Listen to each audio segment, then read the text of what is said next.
理科の時間じゃねえんだよ。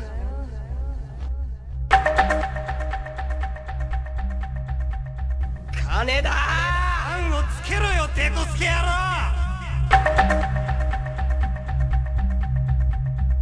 郎！やったー！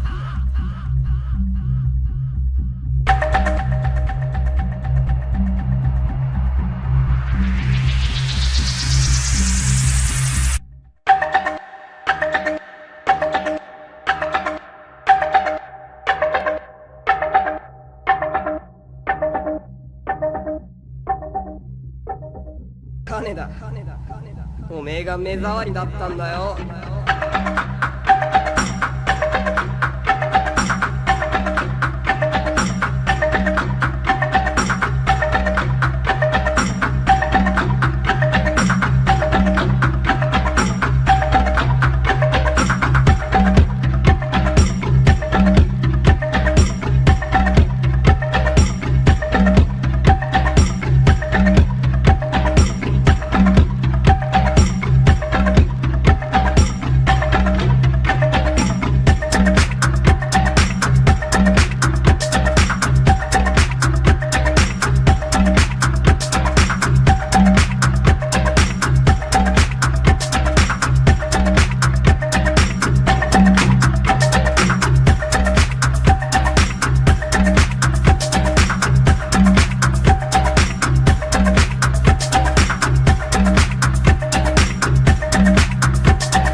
All right, let's go.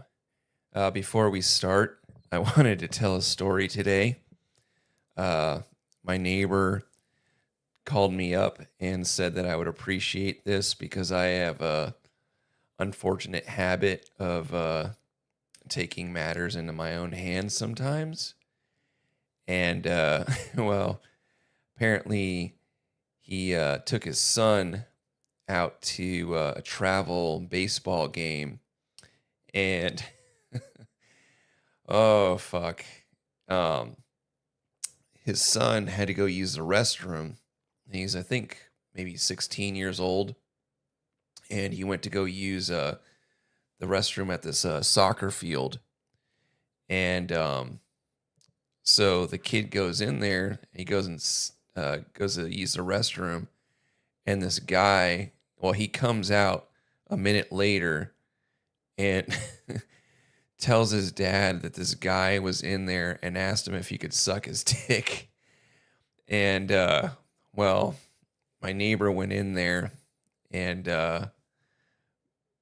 did enough damage that there was a lot of blood, and the guy ended up getting 8 stitches.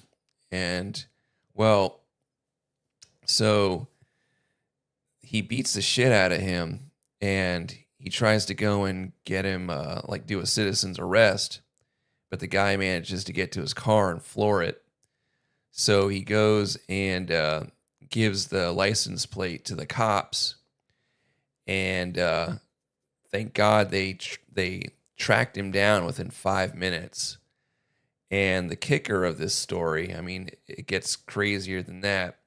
This guy, the cops find him, and he was down here from Ohio with his family, and I guess he originally told the cops that he tripped and fell, and fortunately for my neighbor, he decided that he doesn't want to press charges.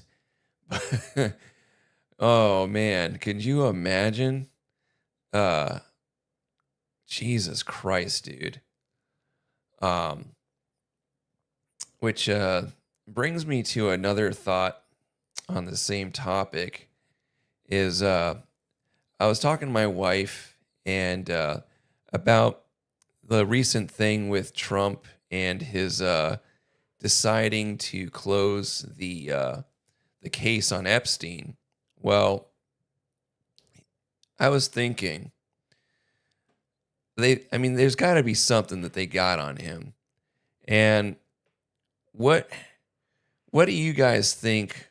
How would you handle this, and what would you think is if Trump, let's say, if they have blackmail on him that he did end up banging some underage kid, but he goes on TV and just spills the beans on everything. I mean, goes on TV for an hour or two and just tells every single fucking thing. But everybody has to know that he's a pedophile. What would you think of Trump after that? Would you respect him? Would you give him a pass? What do you guys think about that? Like, because he could save the entire world, but for the rest of his life, everybody has to know that he banged a underage kid. And maybe he wasn't, like, didn't know, and he's just been hiding it, that he got blackmailed by some, girl that looked a lot older or of age, but he has to still carry that weight. What do you think of that? I think that's quite a conundrum. As my wife was saying, it's kind of like when you got to save the person on the train tracks, you got to make a decision. I was wondering, because he could be the savior of the planet. When I was thinking about this, I was thinking, we were just watching Forrest Gump, and you know how in, like, the movies, we like, the entire planet was watching the moon landing, whether it's real or not. They just sat down there, and everyone all over the world, you got, like, some kid in a straw hut with antennas on his TV, or some 1950s 1950s kid in his in front of his TV with his parents. Was it it wasn't 1950s, it's 60s. But that kind of like that aesthetic. Or you've got like just like some Indian kid or some Chinese kid, and it just like pans out to that. You got the whole world watching. I wonder if he would ever do that. Like, is there a fucking chance? But on the topic of shit that's insane, this video right here, pretty wild. It really sums up like everything in our country. Because even when you have the one, like, even if you have one candidate that just says the right thing, he's still a piece of shit about everything else. And that really summarizes our entire fucking, our entire like system. So here we go. The first foreign visit by a mayor of New York is always considered significant. Where would you go first? Left to right, Ms. Adams. First visit, I would visit the Holy Land. Mr. Cuomo. Given the hostility and the anti-Semitism that has been shown in New York, I would go to Israel. Mr. Tilson, where would you go? Yeah, I'd make my 4th trip to Israel, followed by my 5th trip to Ukraine, two of our greatest allies fighting on the front lines of the global war on terror. Mr. Mamdani. I would stay in New York City. My plans are to address New Yorkers across the 5 boroughs and focus on that. Mr. Mamdani, can I just jump in? Would you visit Israel as mayor? I will be doing, as the mayor, I'll be standing up for Jewish New Yorkers, and I'll be meeting them wherever they are across the 5 boroughs, whether that's in their synagogues and temples or at their homes or at the subway platform, because ultimately we need to focus on delivering on their concerns. And just yes or no, do you believe in a Jewish state of Israel? I believe Israel has the right to exist. Not as a Jewish state? Notice. As a state with equal rights. He won't Not as a say it Jewish has a state. right to exist as a Jewish state. Be very And clear his on answer was no, he won't visit Israel. I said that very That's what he was clearly. trying to say. No. Unlike No, you, I you answered. never- Unlike you you, I never answered said questions no. very Okay. directly. All right. My goal would be to take my first trip to Israel. My wife's life work in this area means a lot to our family, and it could coincide with my young son Miles' bar mitzvah, if you'd like to have his bar mitzvah. Okay, but Is that not everything that is like our whole system? Like, does that not just summarize it? How like the one guy that gives the correct answer is still just the biggest piece of shit. Like, these people might as well not even fucking exist. the first Like, they're not even real people. And the fucking sociopath right here is actually giving the right answer in between eating rice with his fucking hands, even though his mom is some fucking cinematographer or producer worth tens of millions of dollars. It's fucking wild. Like, this is a little bit of an old clip. I believe it was Logan that sent me this, or sent it in the Patreon chat for Low Value Mail. And, well, Purple, you want to go to Disney World, or you don't want to go to Israel? I wonder who has more pedophiles at it, Disney World or Israel. Disney World is the Israel of Florida. I've got, let's see, since we're talking about this, let's see, which evil do I want to go down? I have a new video that, because I know you guys like that one femdom girl so much, the worlds have collided. So now that the Black Historian is doing videos like her, the entire world is just meshing together in some, what you call it? What's that thing that they always say Chris Chan was part of, where like it's just like the end of the world. Oh fuck. All right, you ready for some Black Historian? I haven't watched this yet. I was saving it. I've got a here we go. back with a quick video. We're gonna talk about the cuck fantasy that you would notice. Are you not entertained? Are you not entertained? That a lot of women have, but especially I want to talk only from the light skinned mulatto male perspective. Well, this is something that I've noticed for a very long time. It's basically where pretty much now women of all races and ethnicities, but especially if you're in a black, especially with light skinned men, it's even worse. You'll notice that these women will put their counterpart in a cuck to basically humble their own group of men, or try to, I don't know what the agenda behind it is, but basically to humble them, or whatever the case it may be for. I've seen this with white women as well, where you will see white tea women will put their men in a cuck by getting impregnated and conquered by a black man, to basically quote unquote humble a Caucasian male, or to get the attention of a Caucasian male, all right, or reaction out of them. And you will notice a lot of these so-called white women will use these fake BS excuses why they got with a black guy. They'll say, oh, because they were racist and they just wanted me to get with black men more, which is a stupid thing to say, because why would you put a black man in a dangerous position like that if you know your family is racist? And also, I seen the video where Vanguard did a live stream, and he basically had a biracial child. This white woman had a biracial child that she allowed, and she brung to a white supremacist like meeting or something like that, or protest or something like that, and which was very careless and very irresponsible. And I read a comment where somebody said that a lot of white women would do this and flaunt their biracial babies around to basically humble white men. You know what's very funny? So I was gonna call into Low Value Mail about doing this. I've kind of briefly talked about how, particularly when I was like in my mid 20s, I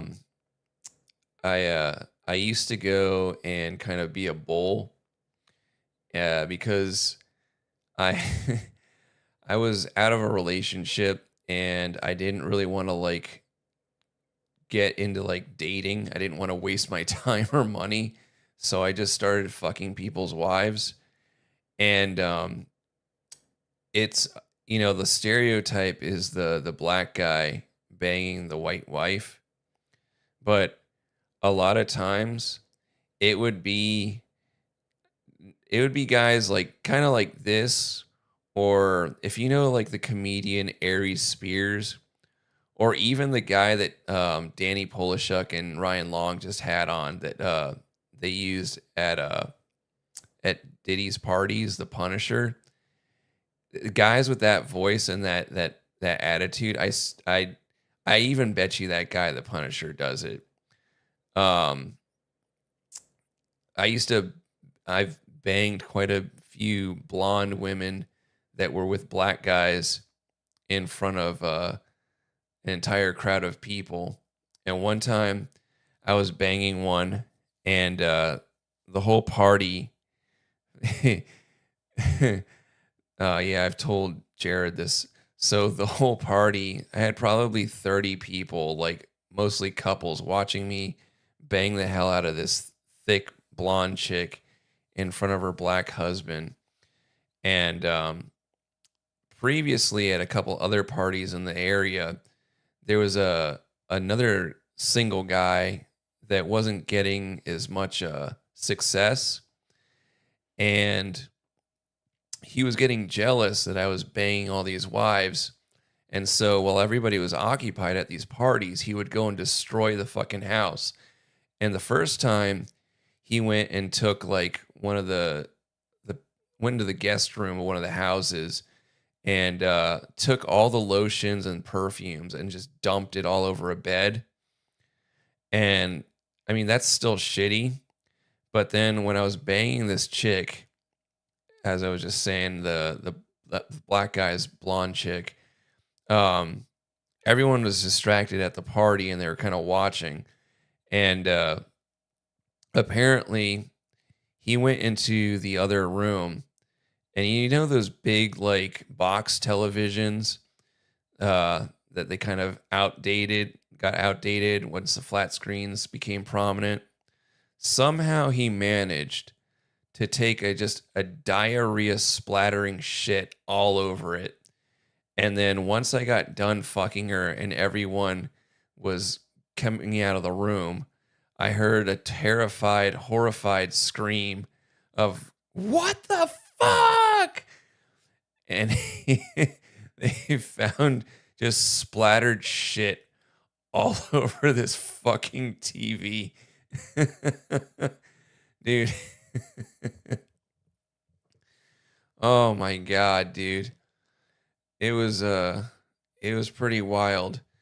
God damn. There was so many black guys that like watching their white wife get banged. I learned so much from swinging. I learned that everyone is a disgusting animal. Your grandma is a whore, by the way. I'm just letting you know right now that all of your grandmas, they get dick down. I've seen it. Grandma's out there getting the D.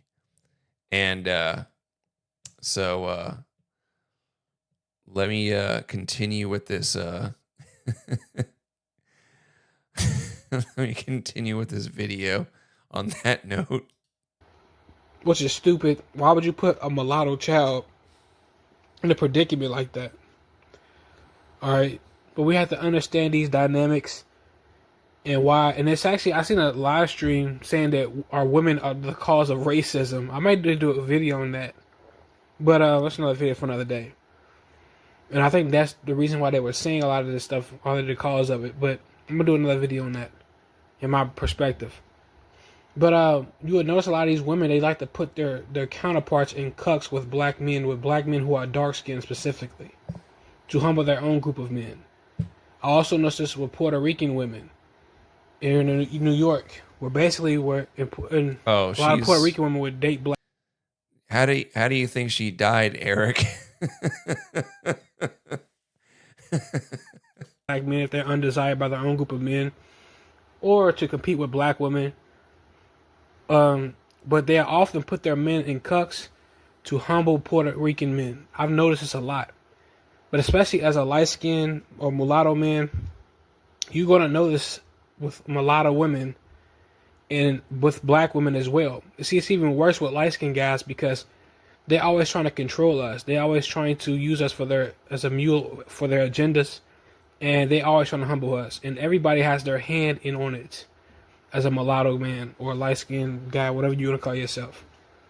All right, you would notice that light-skinned women will put you in a cuck to basically, with dark-skinned men to humble you. All right, and it's even worse because they take orders and they get that mentality from dark-skinned women. And dark-skinned women do the same thing where they will put you in a cuck with a dark-skinned guy to humble you and praise him and have everybody worship him and praise him. And and then basically praise dark-skinned people as like they're some type of deities. And also you got to watch out because non-black women as well who are over-infatuated with dark-skinned people and want to be down, they would do the same thing because, like I said, the arrangements within the black community, in order to hang around dark-skinned people, you have to sacrifice light-skinned people, specifically light-skinned males. See, this is funny because it's like, he's talking about them having to sacrifice themselves. It's almost like the same. So you want me to talk about the Jays Cash Dodger? This is my parallel into that. The the light skins and the darkies are they're like the Jews and the whites. The Jews have to sacrifice our white people and our white children. And the darkies have to sacrifice these poor light skins. Oh, I love studying the blacks. So sometimes a lot of these non-black people, especially the women, will do the same. But the cuck fantasy is a real thing. And it's something that we have to discuss, and we have to understand that these are humbling tactics so these people can control us and they want to keep our self-esteem low. All right, but we have to address these things. I actually seen a video on Lipstick Alley a while ago, and I wish I could find it. I don't think I've ever once in my life, regardless of the shade of black, have I ever run into a black guy that had low self-esteem. He could be the fucking dirtiest, grungiest, poorest motherfucker wearing a cardboard box, and he still thinks he has game. I don't want to hear that stupid lie. And basically, it's where this woman put a light-skinned guy in a cuck, and she was basically gassing up dark-skinned men to make dark-skinned men feel more superior to the light-skinned men. And basically, this dark-skinned dude took this light-skinned dude's girl, not necessarily because, due to the stereotypes that dark-skinned men and women push, you know, to elevate dark-skinned men so dark-skinned men can conquer. Could you imagine being in a classroom and could you imagine being in a classroom and this is some guy's PowerPoint presentation? Other groups of people's women and basically conquer that group or that nation or ethnicity of people. All right, that is a real thing, but it's something that you have to watch out for as a light-skinned guy, because they will talk about how dark-skinned men are superior to humble you.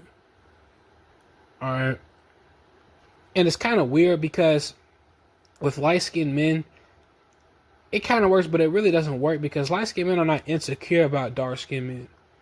I think that light-skinned men from here on out. I'm sorry, light-skinned men are not insecure about dark-skinned men.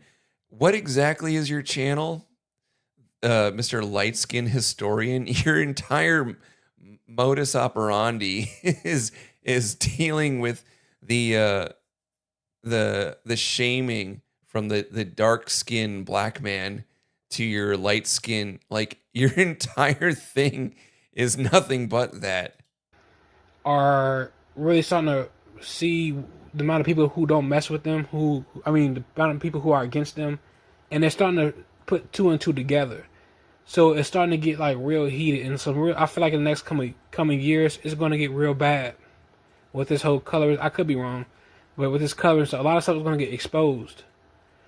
You know, because I am seeing light-skinned dudes, especially with this Kendrick and Drake beef, and this Drake and Kendrick beef expose a lot of people. And I am starting to see light-skinned dudes make podcasts, and of course they get drowned out. People ignore them and not like the video, so they can't get in the algorithm. But a lot of people are addressing this. The algorithm. The algorithm. Stuff, and they're starting to put two and two together. Slowly but surely. Alright, but let me know. I'm gonna make more videos about the cuck fantasy that these women put light-skinned men in, and this trend was started by dark-skinned women and men. You know, trying to make light-skinned dudes feel like they're inferior to darker men, and light-skinned women follow it. Alright, but I got another video coming on the quote-unquote Vanguard calls them the biracial baby mamas. And he was right about something that he said. And I always knew what he said was true, and because I said it before, but I never seen it in real time. But I'm going to make a video about it. Give me your thoughts and opinions. I'm out. There's let's see. He has another video about why they really don't like Drake. But I just wanted to show you something really quick. Remember that girl, that Asian girl that I predicted that she was going to become poor within a month, and she worked at Google, and then she worked at Google and retired at like her mid-20s, and then she had $1 million, and then a month later she's talking about how she had to go to Costco and start eating from the samples. Oh, I love women so much. Well, this is her take on abortion. Let's see. Contrary to popular belief, Sextina Aquafina does not abort any fetuses in the BoJack Horseman episode Brat Brat Pew Pew. otherwise better known as her hit song, Get Dat Fetus, Delete That Fetus. The real woman getting an abortion is one of the main cast, Diane, who works as a ghost tweet writer, and accidentally tweets, "I'm getting an abortion," from Sextina's account instead of her own. To their surprise, however, many women respond positively to the tweet and Sextina begins trending. Taylor Swift just tweeted that you were brave. Nicki Minaj tweeted at you a face with heart eyes. Geez, you're trending like crazy. The three of them hatch a plan to make Sextina have a fake abortion, including a live feed of her getting the abortion with special effects and CGI. Diane is pretty unhappy about Sextina basically using her abortion for clout, and faces judgment from the Pink Cat, an older woman. She almost ends up exposing Sextina for the lies, but ends up not going through it. Sextina also ends up actually pregnant, but wants to keep it. So they end up making arrangements to send her to a farm while pre-recording months of content, so no one finds out about her lie. I would say this is definitely one of the funniest political commentary episodes in BoJack Horseman, the other one being the one about guns, titled Thoughts and Prayers. Do not watch the show though, or at least don't watch it in its entirety. It will make you depressed. Same with Oyasumi Pumpan.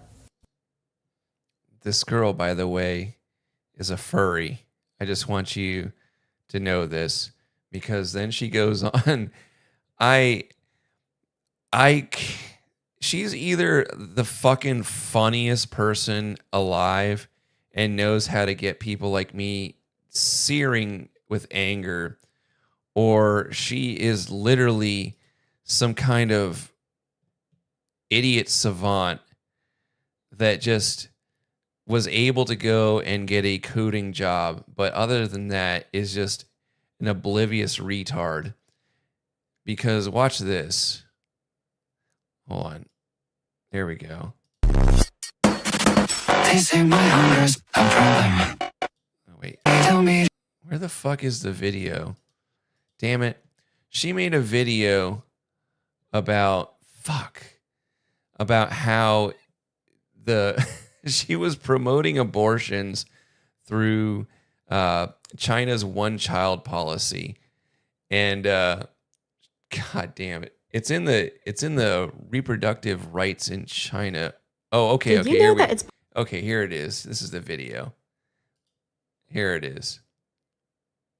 possible to get an abortion past 9 months in China? Abortion is legal at all stages of pregnancy and accessible nationwide. This is because China has historically... Do you like the My Little Pony trading cards that she's looking at?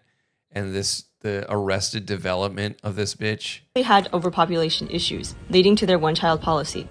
Now, I personally share the opinion of Sextina Aquafina on abortion, which is get that fetus, delete that fetus. And I truly believe in the future we'll look back... Can you imagine just, you go on a Tinder and you see this girl and you're like, I just need to bust a nut, and she looks like she's easy, just hit it and quit it, and then you accidentally get her pregnant and you're like, well, I want to be responsible, and nope, I'm killing the baby. Back on abortion being banned at any stage of pregnancy as a barbaric thing. An unborn child... Oh, you'll love this next sentence. And by the way, it's a barbaric thing to ban. It's a barbaric thing to ban abortion at any stage. Oh, you guys will love where this goes. That can survive outside the womb. Actually, I don't like that term. It humanizes them too much. A 9-month-old... It humanizes them too much.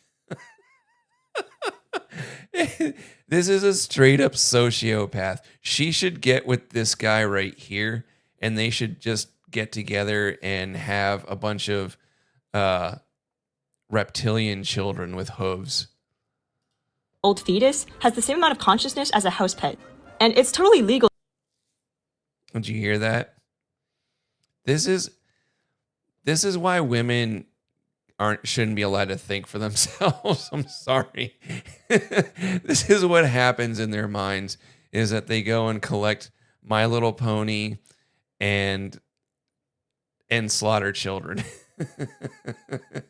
Let's hear that again. I don't like that term. It humanizes them too much. A 9-month-old fetus has the same amount of consciousness as a house pet, and it's totally legal to euthanize your dog. Now, it might be against your morals too much. A 9-month-old fetus has the same amount of consciousness as a house pet, and it's totally legal to euthanize your dog. Now, it might be. Could you imagine being tied down to that? And this is the shit that this monster says. She is taking. You guys thought that this girl was bad. You guys thought that she was the worst person in the world. You thought that, right? Remember this bitch? She's looking a lot nicer now. Which one are you gonna? Which way, white man? Which way, white man? Are you gonna choose the femdom bitch that convinces guys to castrate themselves, or the Chinese bug that will eat your own baby? Be against your morals to abort a 9-month-old fetus, just like it's. I told you. What is this? What is the name of the stream? This is evil. This is all the evil. Against mine to euthanize a dog, but again, it's not the government's business. I also think cheating is immoral, and I personally wouldn't.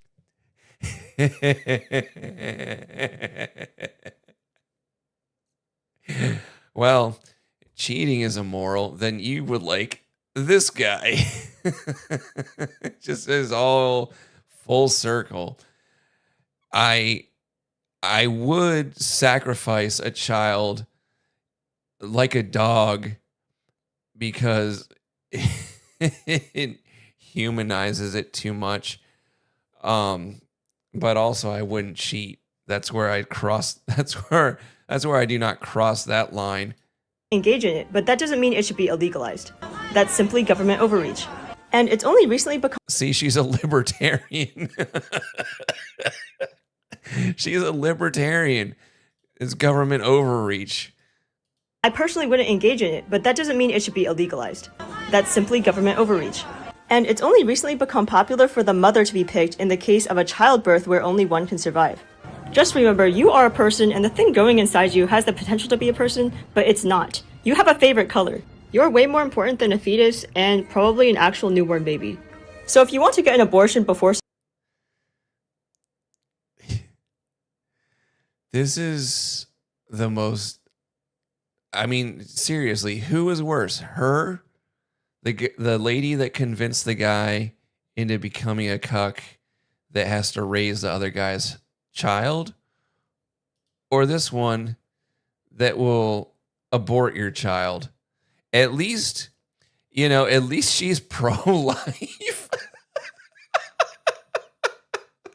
At least she's pro-life.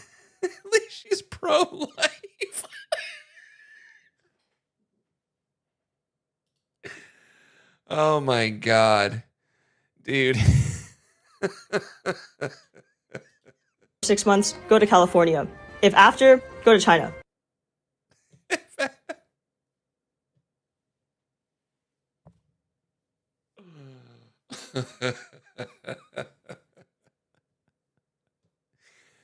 Well, what do you think of that?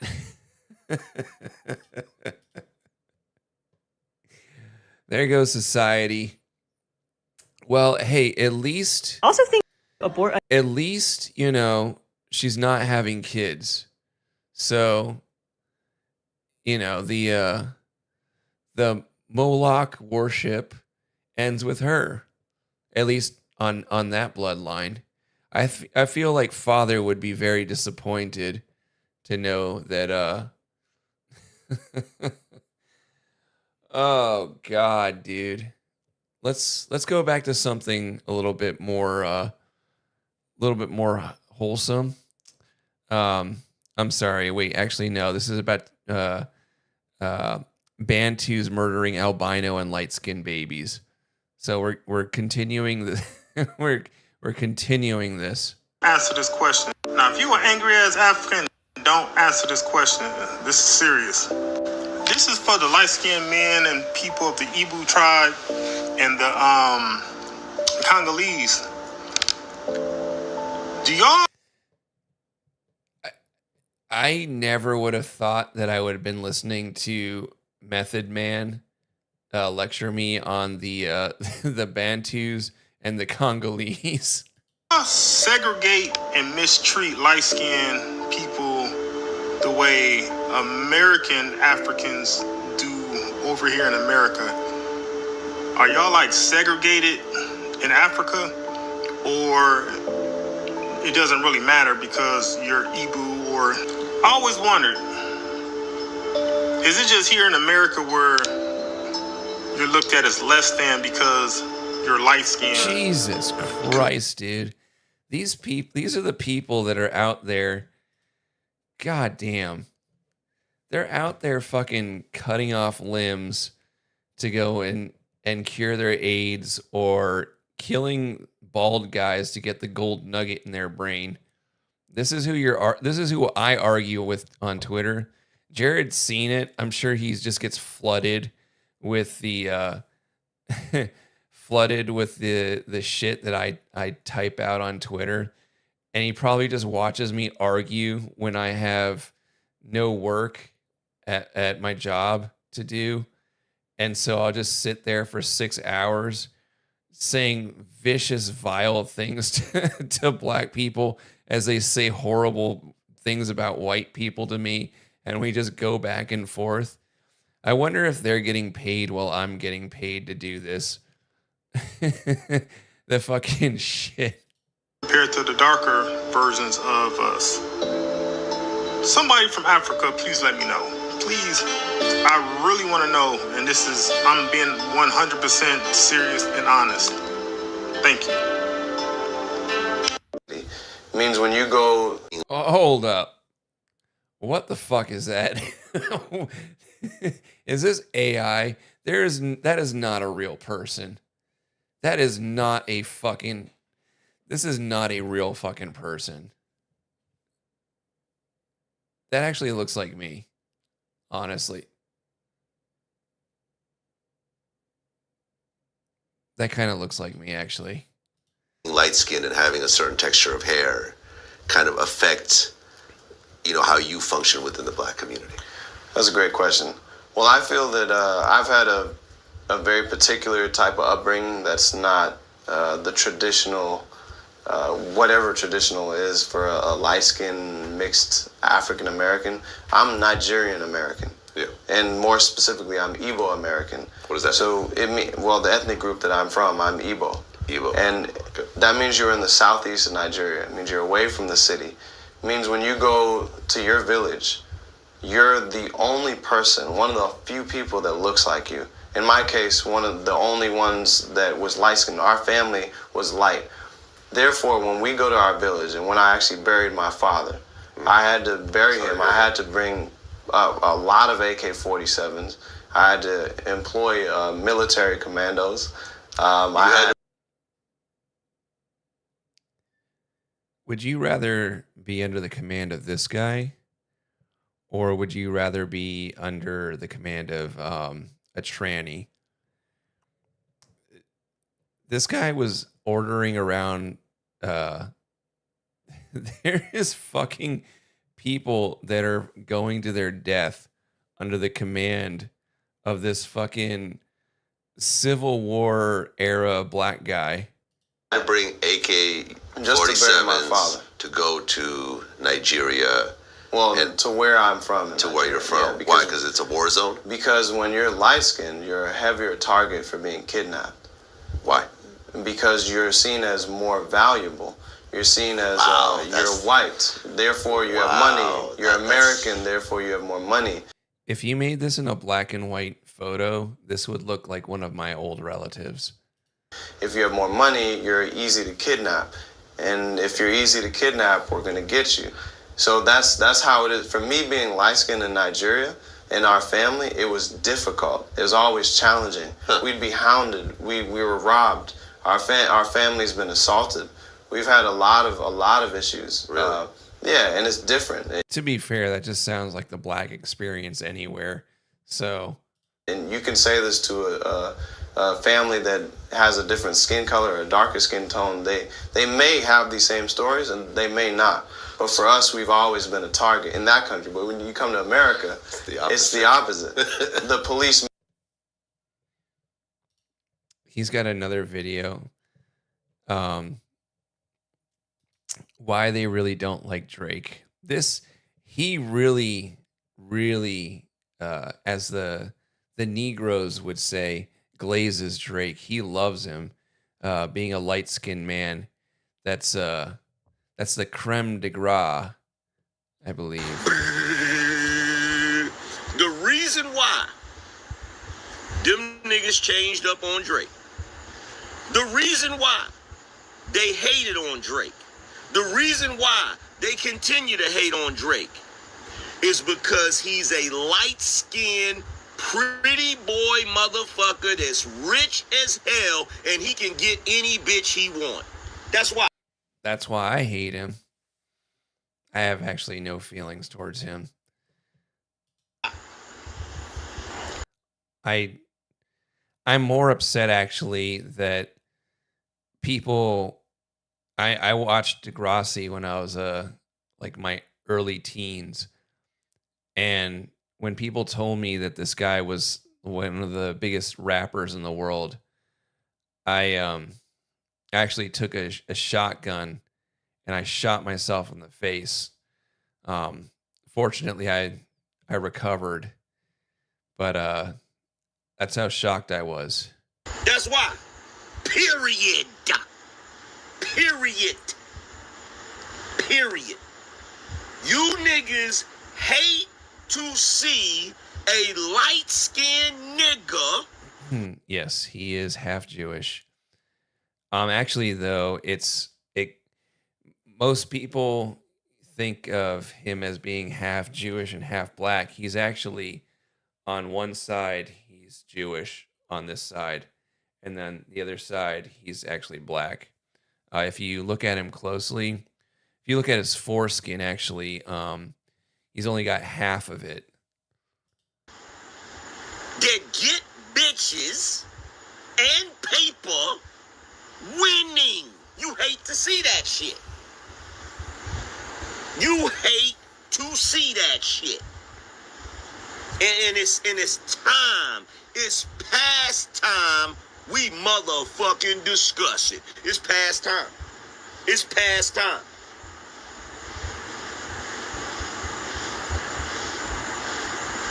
It's past time, baby. And how do I know this? I know this because you do this shit to me every day. This is basically every conversation that I've ever heard a black guy have with another group of black people. It's just this. It's the same exact conversation, and it could be about anything. And it's about time. You know what I'm saying? And you could be talking about cars, or you could be talking about quantum physics. It really is going to be the same sentence. Every day, you come rolling your goofy asses up in here to talk shit to me. And I know if I was a chocolate-ass, dark-skinned Wesley Snipes nigga, you wouldn't hate on me as much as you do. I need to sound clip that. You wouldn't do it. You wouldn't do it.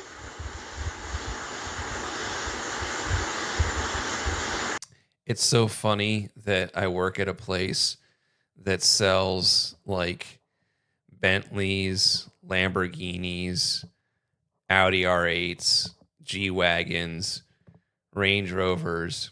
And one of the guys, like everyone there is professional, but we have one guy that we have that looks and dresses just like this, literally looks exactly like him, and drives cars to customers. And he's a nice guy, but it's just so funny to me. You wouldn't do it. You wouldn't do it. See, look. Looking like Suge Knight with that cigar. See what I mean? Told you, bro, the hate is real. I don't look nothing like Suge Knight. So, you know what I'm saying? Look.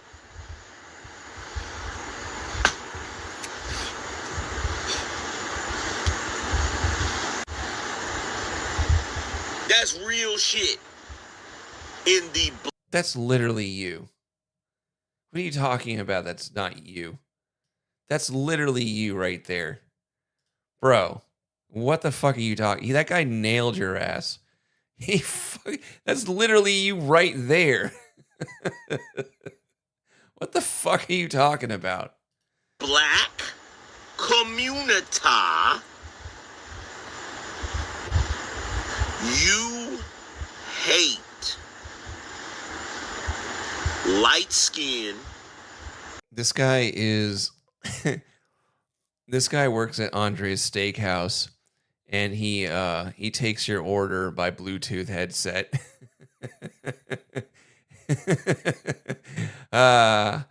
Whoever gets that joke, you'll be very happy. Talented, successful, rich, good-looking black people.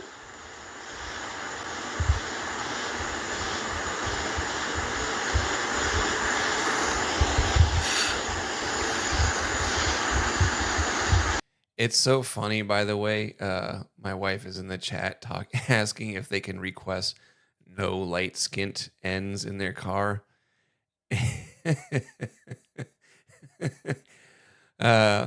It's apparently become very well known at my job that I am extremely racist. Apparently, it's quite the conversation that many people have.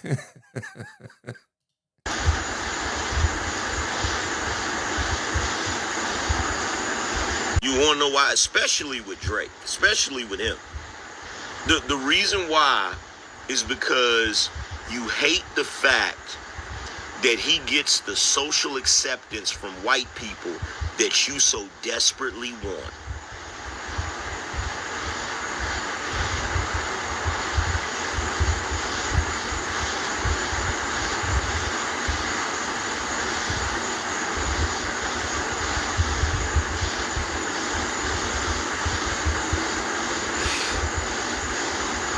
I agree, but they always hated on light-skinned dudes.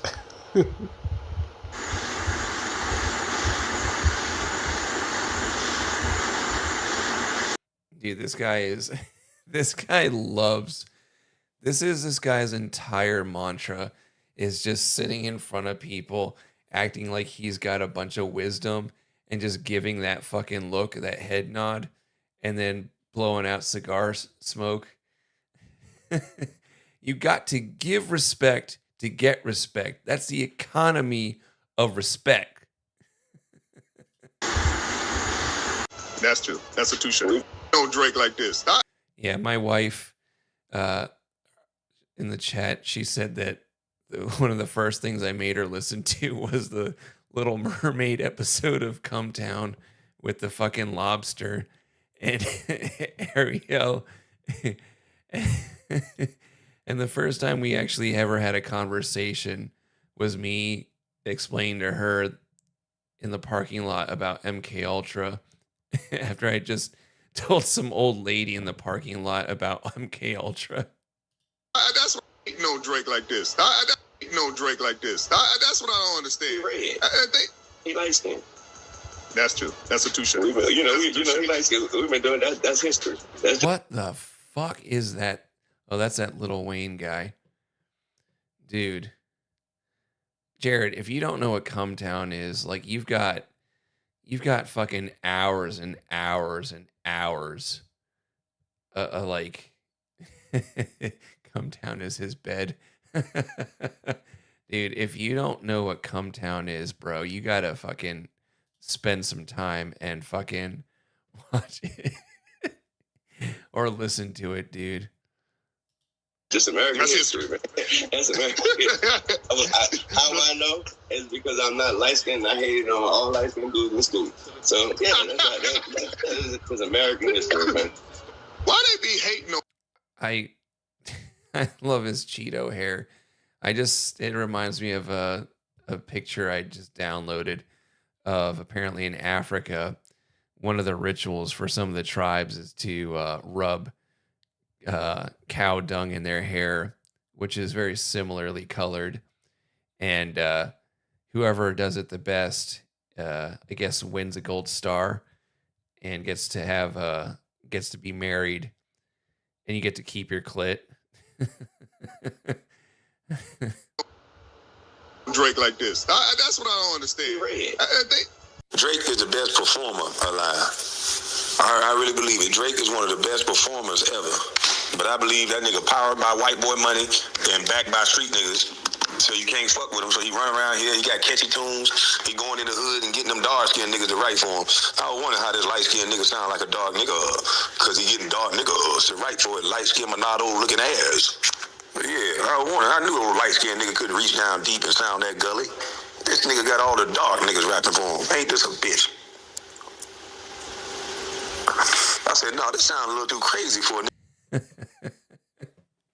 One time, me and my wife were hanging out with another couple, and I was stuck in African guy voice, and my wife just basically just tunes it out, but the other couple just didn't really understand, and I just had to explain to them that sometimes I just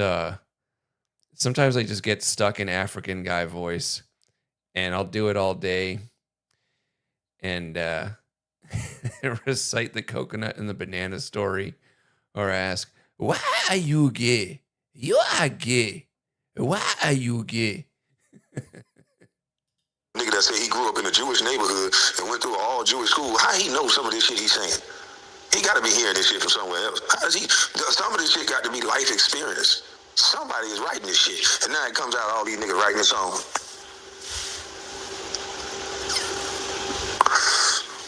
Yeah, that nigga is a good performer. That nigga went to the performing arts school, probably. I don't know this to be true, but I just think Drake is a good performer. Yeah, just look at Daylight. I'm like, Daylight wrote this shit? And every time I saw Daylight, I'm like, oh, this nigga look crazy. This is the nigga that shitted on the stage. He fucked his career up shitting on that goddamn stage. But this nigga done shitted on the stage. This nigga, wow, this nigga is not marketable. But this nigga can rap and write like a mother trucker. Did he just say he shit on the stage? Is he fucking Ari Shaffir? So what the white people said was, okay, hide this nigga in the kitchen. Let him chef it up and let Drake say it. Yeah, hide this nigga in the kitchen, put him in the back. Put that nigga to the back.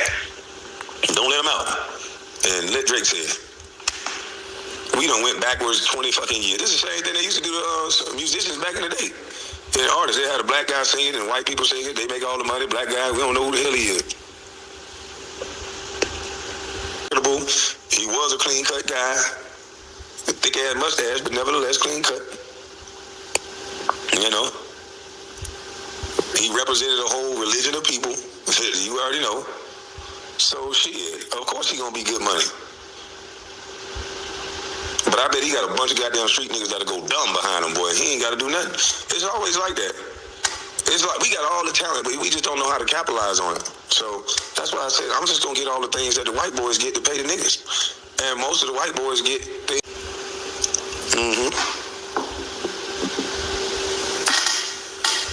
Y'all dark-skinned brothers are insecure like women? I'm sorry you think that. If my statement made you feel that way because a dark dude actually did right for the light-skinned guy? See, I'm under the impression that a woman likes all flavors. So it's just you light-skinned niggas just keep thinking that they only like you. But I don't want to speak for every woman, but I can tell you right now that's not true for my wife. You should hear the rowdy shit that she says. We were watching Fleckus Talks, and we were watching some guy get deported, and her take was, why can't we just shoot them all? Why can't we just shoot them all? I don't care. Which is hard logic to disagree with. I will give her that. There's some things done in the dark. A dark-skinned nigga don't never gotta be insecure about nothing. Trust me.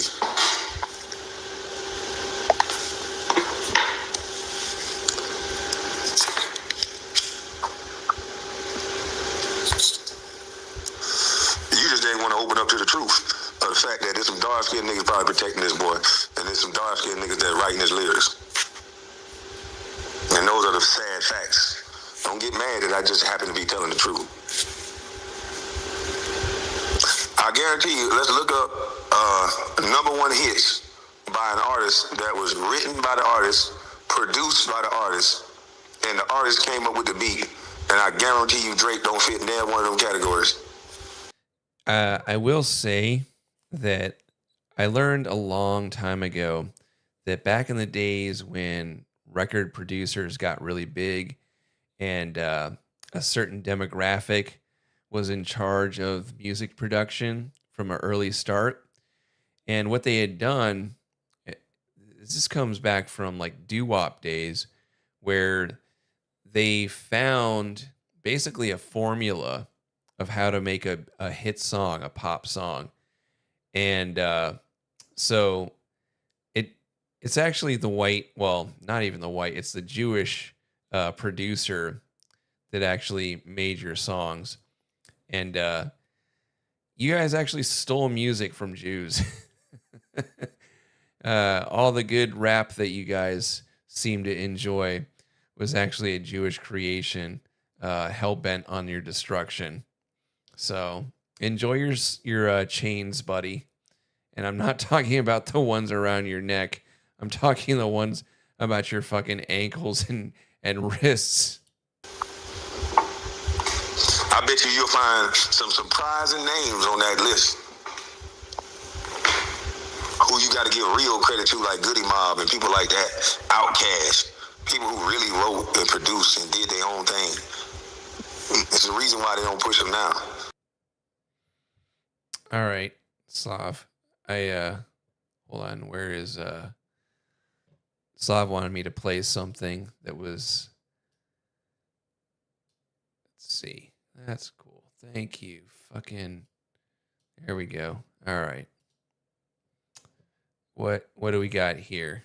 0.5 billion. Well, now that's just insane. These fucking vultures are trying to pluck my eyes out. Have you talked to Rudy yet? Rudy was the one who told me. That's the price. I mean, what do you want me to say? It's 1.5. It's just what it is.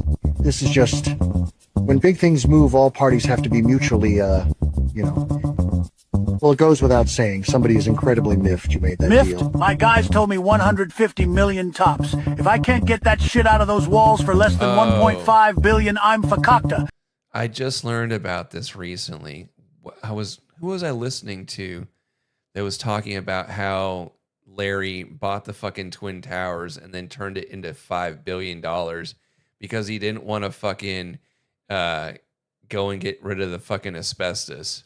You understand? I never should have listened to you. I never told you to buy 2 towers of Babel filled with asbestos. Nothing in New York real estate is that easy. You weren't buying a fucking deli. I don't have 1.5. I need that shit out of the walls or I need those buildings Which gone. I told you is never going to happen. The demolition will probably cost more than it did to build the fucking thing. See? Fakakta. At this point, it costs less to get someone to fly fucking planes into the building and collect the insurance.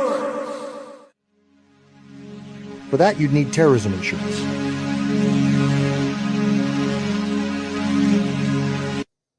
I'll call you back. Deborah! I'm right here, sir. Oh, I need you to find out what kind of terrorism insurance we've got on those piece of shit towers.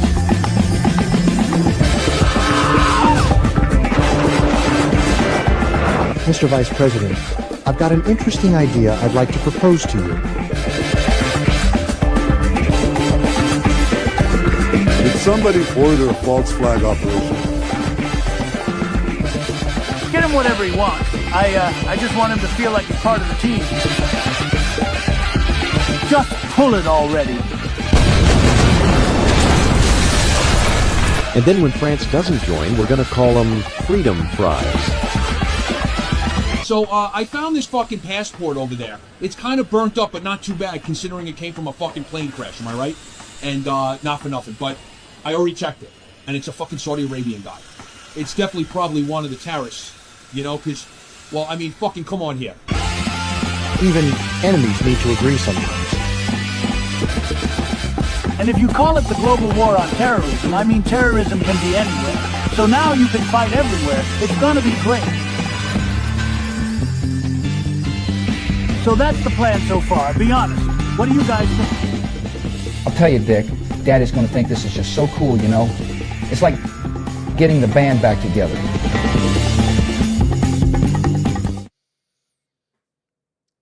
It really is just everyone here in this chat probably knows most of the story about the Twin Towers, all of the different conspiracies. You're well educated on this shit. And I don't know if you guys have this dilemma, but all I want is to save my parents. All I really want, like aside from I've saved my wife and kids and have them, you know, grow up knowing what the real world is like and having them live nice lives. But this fucking dragon that I'm chasing, this fucking my whale, my white whale is finally getting my parents on board with knowing everything that happened. My mom is closer to like accepting this shit than my dad. And my dad is a registered Republican. And my mom is a fucking feminist liberal.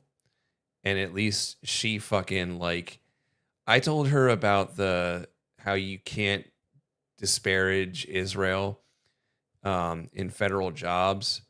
And she's like, yeah, we had that at work. And I was like, and then she was telling me about how like they were working towards making it so that Chinese couldn't buy property in our state. And then it's crazy that she's a liberal and still fights me on things, but at least secretly deep down inside, she's racist. She'll at least like listen to me sometimes. I'm looking forward to one day. I'm gonna try to do it not too late, of getting my my aunt on here, and I'm gonna interview her because some of you guys may have heard me, but my aunt is actually when those guys went to go and ask for flight lessons down in Homestead, Florida, one of them asked my aunt. She was the one that they asked about getting the flight lessons. And after that, she started becoming a targeted individual and getting harassed a lot. And she started losing her mind. And I thought she was just crazy until 2 years ago when my mom told me that that she had met one of the guys from the that was asking for flight lessons. And then I was like, wait, was this around that time when she was going crazy? And she's like, yeah. And I was like, do you not fucking get it? Like, it's just like when I went to go, if some of you guys are new here, I was actually going into special operations in the Air Force. And I fucking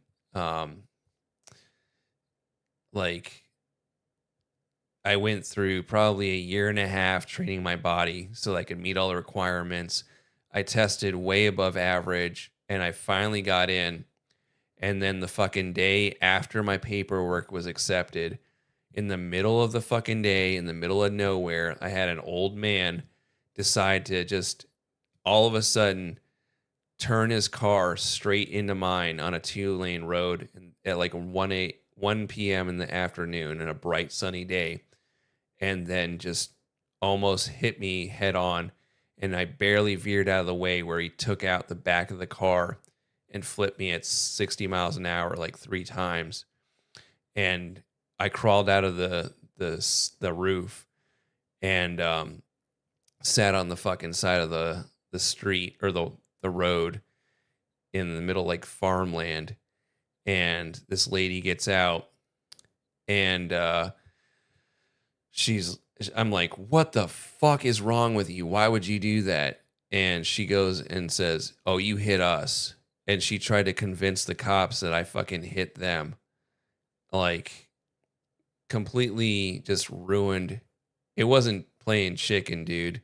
It was the guy that was driving it was like an older retired Marine, and then he had like some like younger girlfriend who was like in her 30s or 40s, and that's the one who came out and talked to me, and then they put us in the ambulance together.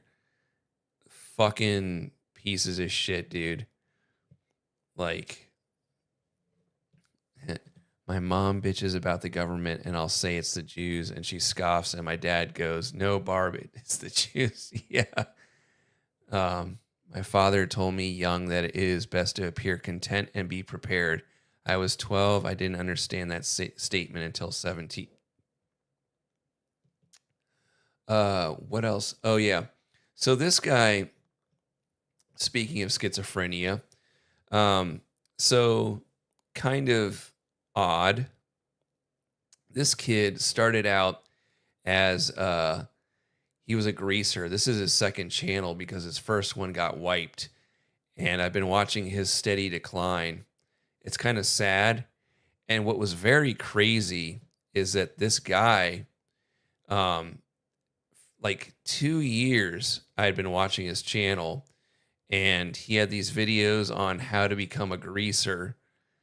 Let's see. It's got to go way back because he really lost his mind.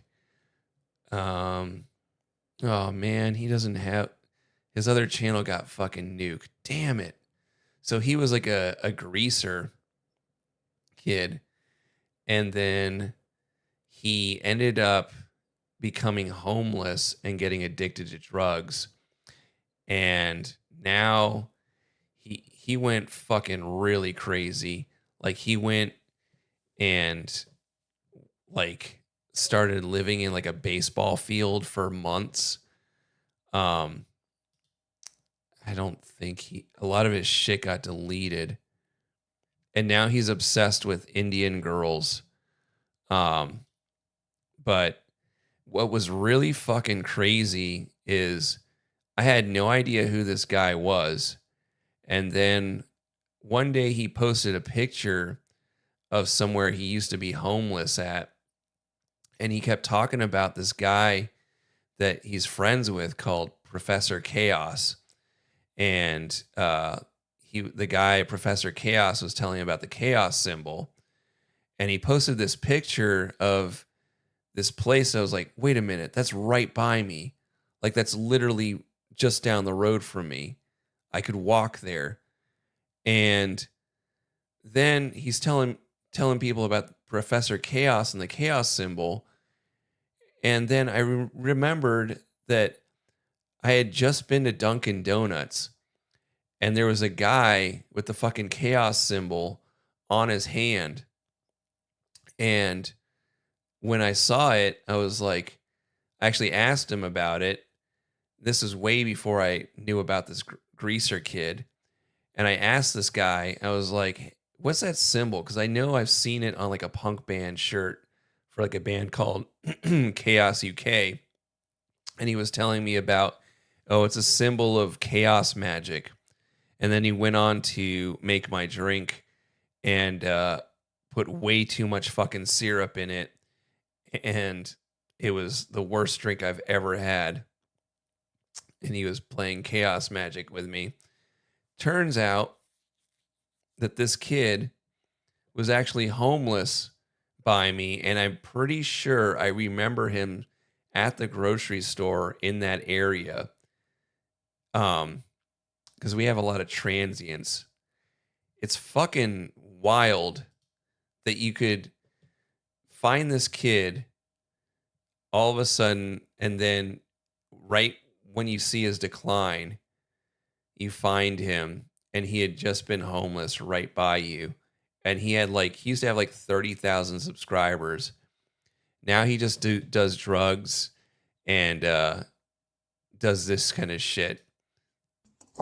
Hi guys, Frosty here, and well, I basically decided to do some homeless squatting at my parents' house because I've really been struggling. he just got back into living with his parents because his parents had kicked him out on the streets recently.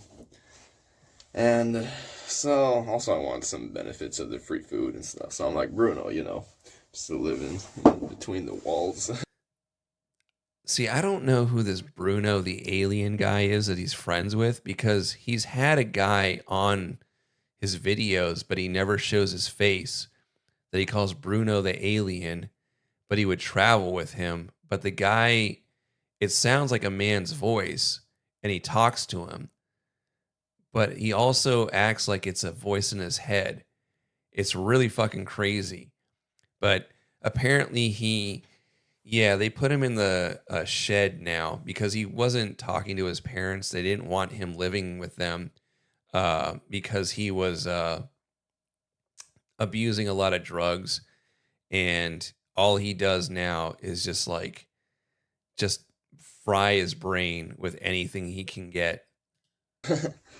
Anyway, I got some weed right here, and I'm gonna try to roll myself a joint.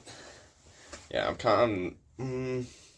I don't, like I said, I don't got the best living situation. It's kind of like an awkward situation where, it's like, I kind of got a big extended family with a bunch of cousins and stuff. So, my room is kind of the shed right now. It is what it is. I try to be grateful. Busy, crowded house and overpopulation and whatnot. Anyway, I'm gonna look for something to roll with, because whenever I get in terrible living situations, like, let me show you how this kid started out. This is crazy. This is what this kid used to be. This is this guy right here. This is that kid. Here today, I'm starting a YouTube channel. So why am I starting another YouTube channel? Well, you guys, because I just get the feeling that YouTube might take down my channel altogether, because like I flick a knife open in a video or something dumb like that. So hey, I have this one just in case. And plus, I can do live streams on this channel, because on my other Frosty the Greaser channel, YouTube took down the ability to do a live stream, so that sucks. But hey, I can just do it on this channel, and I think that'll work out just as good. And now he's, where is that fucking thing? God damn it. I need to close some of this shit. Where the fuck did I put it? God damn it. Oh, there it is. Okay. I'm getting addicted to drugs. I usually try to just kill the pain with. This is where that led. That video before was 7 years ago, and this is where he is now. With more drugs. Some person in the comment section is like, I'm getting addicted to drugs. I usually try to just kill the pain with more drugs. Some person in the comment section, he's telling me, Frosty, you should go to rehab. I'm like, I was talking to my therapist, Genevieve, about rehab. She made it seem like it's really gonna suck. She's like, they're gonna blood test you every day, and then to make sure that you're not doing any drugs. I tell her about my conspiracy theory. I'm like, whoa.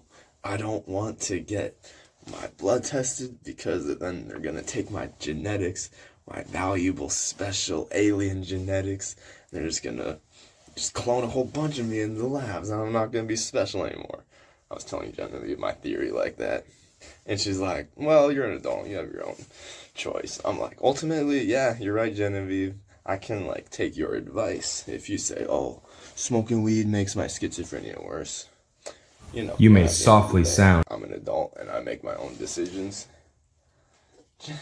You don't tell me that sucks.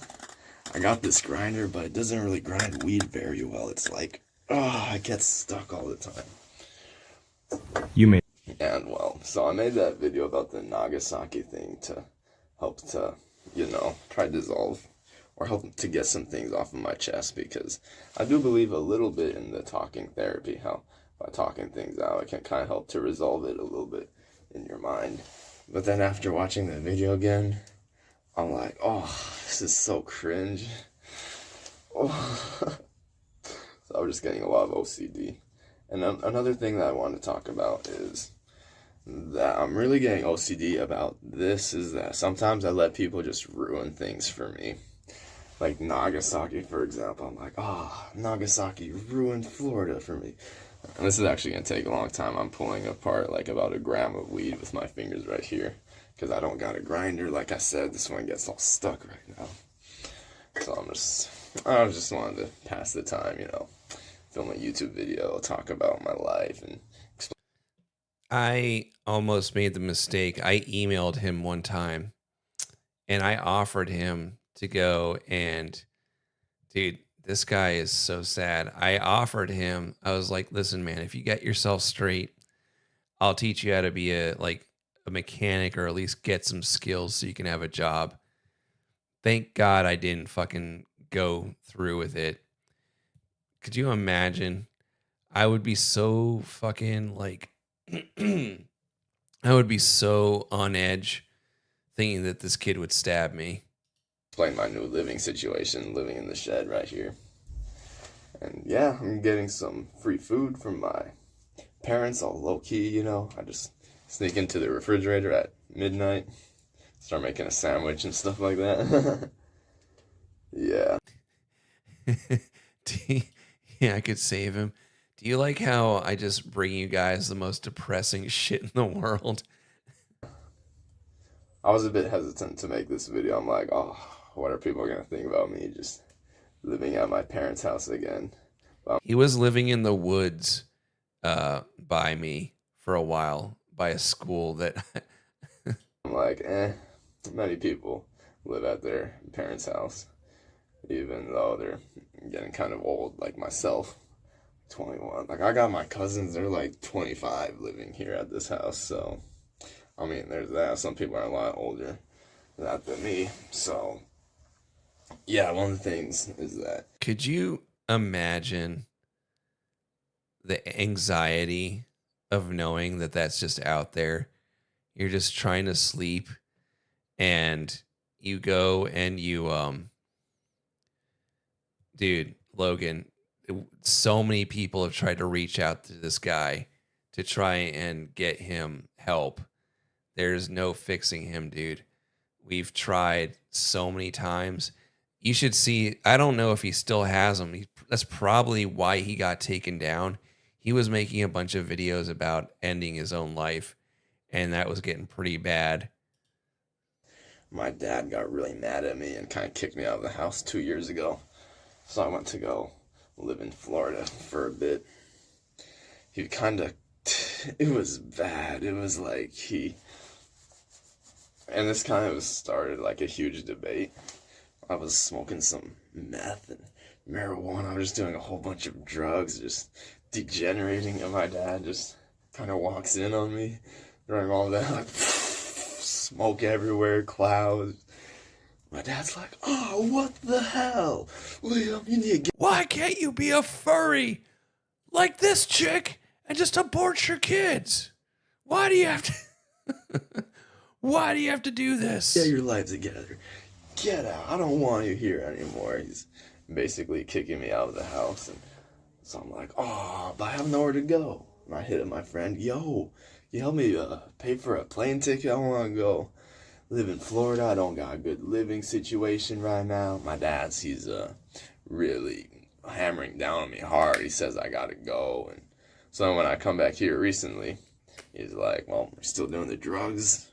I'm like, I kind of have to, like, be low-key about it, because I still have to do shamanism, because I still have a parasite, so I'm still doing drugs to... The way that I'm reading what you wrote, Cock Launch, I'm thinking of Nick Mullins. Like, the voice that I have of this kid's dad is Adam Friedland's dad being done by Nick Mullen. Adam! Try to magically cure my parasite, but I have to like, you know, it's, what am I saying here? It's like I'm burning myself out, but at the same time, I gotta be low-key about it, because this is something that I think is, like, very secretive, because I'm kind of like a culty guy myself, and I like to operate within the secrets. So I'm doing some secret magic ceremonies, and that's been working pretty good. I've been trying to do some of the... It would be so funny, Jared. Adam, why are you kissing girls? This is not how we raised you. It would be so funny to get this kid on for J Talk with us, Jared, because he actually has a lot of knowledge about a lot of this stuff that you know about with the occult stuff. Dude, it would be so fucking funny to have him on there. I'm not even kidding. He knows a shit ton about the occult. Like, that's the only thing that he does know. Glossolalia to try to help me to stop thinking about the Nagasaki. So that was kind of the reason why I took down the video. I'm like, oh, still depressed over that whole situation. And the Snow White thing, I want to start talking about that pretty soon.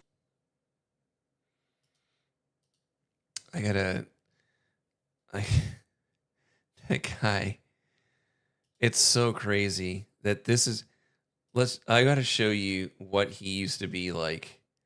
Like, this is what this kid used to be. May softly sound the gong of commencement. All right, hey guys, welcome back. We're behind the scenes here with Frosty. Yeah, check it out, guys. My hands are really greasy, you know. This kid used to make just nice, cute videos with him and his friend. Just kind of like the way that I started with my channel, where I just started making videos about helping people with cars. And then I just got progressively more insane and racist. That's pretty much my story arc right here. I'm trying to find some more to watch it right now. You just tried out our new pomade for him, and that's pretty good. You know, my hair feels nice and greasy. We got a little bit too frosty in the hair there. You're right. Eric, don't give it away. This, god damn it! Now everybody knows that this is Jared. Oh, it's pretty pink. We're just looking for a place to wash off our hands, but I see some fish in there. The water's pink and it's got fish. Whatever you do, Frosty, don't lick your hands out. I heard some guy drank some lake water and he got like the shit after like 3 weeks. Oh, yeah? It had fish feces in it. Oh, that's rough. That's probably outside, man. Oh, well, man, my hands are really greasy. Oh, it's still greasy, man. It's not coming off. Or wiping it on the rock or something. Yeah, I got an idea. Dang, this is some good grease, man. I'm telling you, make this anyway. Yeah, it's legit.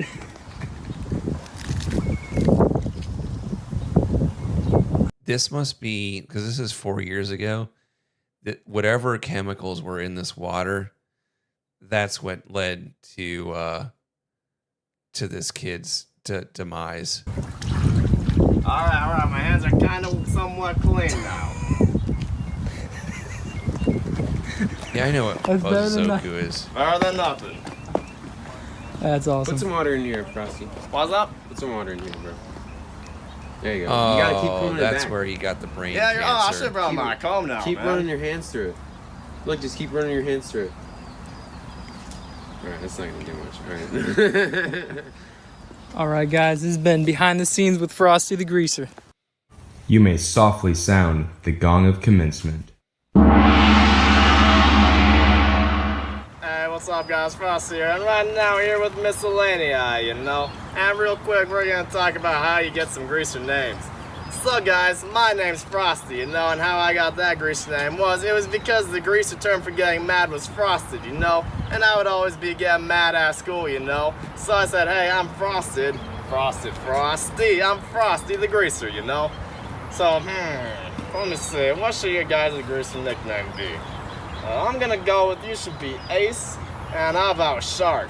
All right. And this is Georgia right here, and we're seeing a nickname for you. How about Goop? Alright, and now we all have some greasy nicknames, you dig? Stay cool, don't be a fool. Frosty out. This, by the way, if you guys don't know, there is a Yeah, Andrew Dice gay. There is this is actually an entire sub. Oh, so this guy, oh man, this is another one. This guy, I was subscribed to him. This is a whole fucking thing on YouTube that there's guys that are fucking greasers. Like they're bringing back greasers. Hey, cats and chicks. Hey, cat and chicks. Hold on, let's see if he's made a video. Oh, I am subscribed to him. He just hasn't made anything. He stopped doing videos. I guess the greaser lifestyle it's harsh on a lot of people. Gavin the Grease here, also on the Slick Back Rocker. Alright, before I get into this, I want to say I hope you all had a nice Christmas and a Christmas Eve. I know I did. I got a lot of nice stuff. A couple new jackets, couple new flannels, records. I got a lot of nice stuff. This jacket is one of the new things I got. Finally got my pea coat. It's very nice. I like it. It's very warm too. Alright, so if you're new to the channel, I want to say welcome to the channel first of all. And he's about to explain the truth of greaser gangs. If you want to subscribe, go ahead. You know, I really don't care if you do or not. I'm just saying welcome. You know, welcoming you. But anyways, I got a comment on Instagram. Someone DM'd me and said, can you make a video on greaser gangs and all that other stuff? And I thought about it a while. I replied to him and I said, you know what? Yeah, I'll make a video for you, man. Because why the hell not, you know? So I sat down. I thought about it a little bit. What I was going to say, first of all. And I got some things down that I want to talk about in the video. You guys are talking about Andrew Dice Gay, Anthony Cumia's impression of Andrew Dice Clay. My favorite version of that Ant does was on a episode of Legion of Skanks probably about 7 or 8 years ago, where he was Andrew Mice Clay. And he was Andrew Dice Clay as a rat that was trying to get cheese in the wall. I can't do it justice, so I won't. But it's fucking hilarious. All right, let's get into it. All right, so the comment I remember saying was, it's talking about something like this dude was part of a greaser gang that he started, and he wanted to know if I could make a video about it. Yes, I can.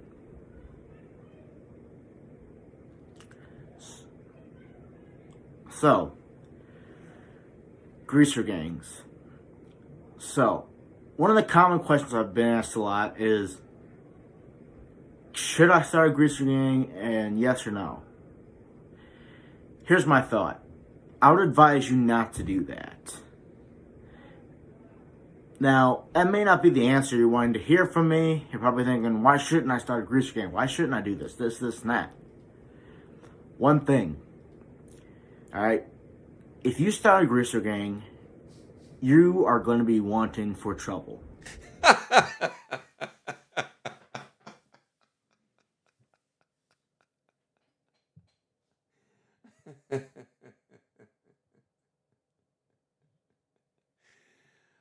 Oh, God. May I please have the water? God damn, that's so fucking funny. Oh, that's so fucking funny, dude. You guys, could you imagine if this guy, like, his whole demeanor is just to pretend like he's a dork, but he just literally shows up next to you and he just pulls out one of these.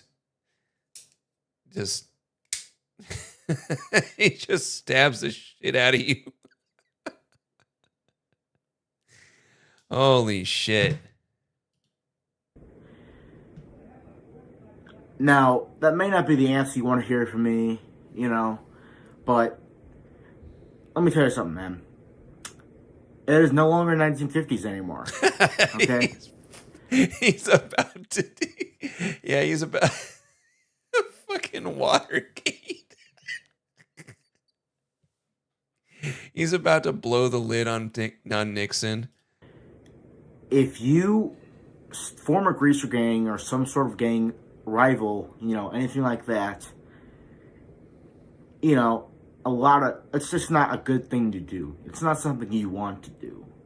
Now, then again, I'm not your dad, I'm not your father, I'm not any of this, so you don't have to listen to me if you don't want to.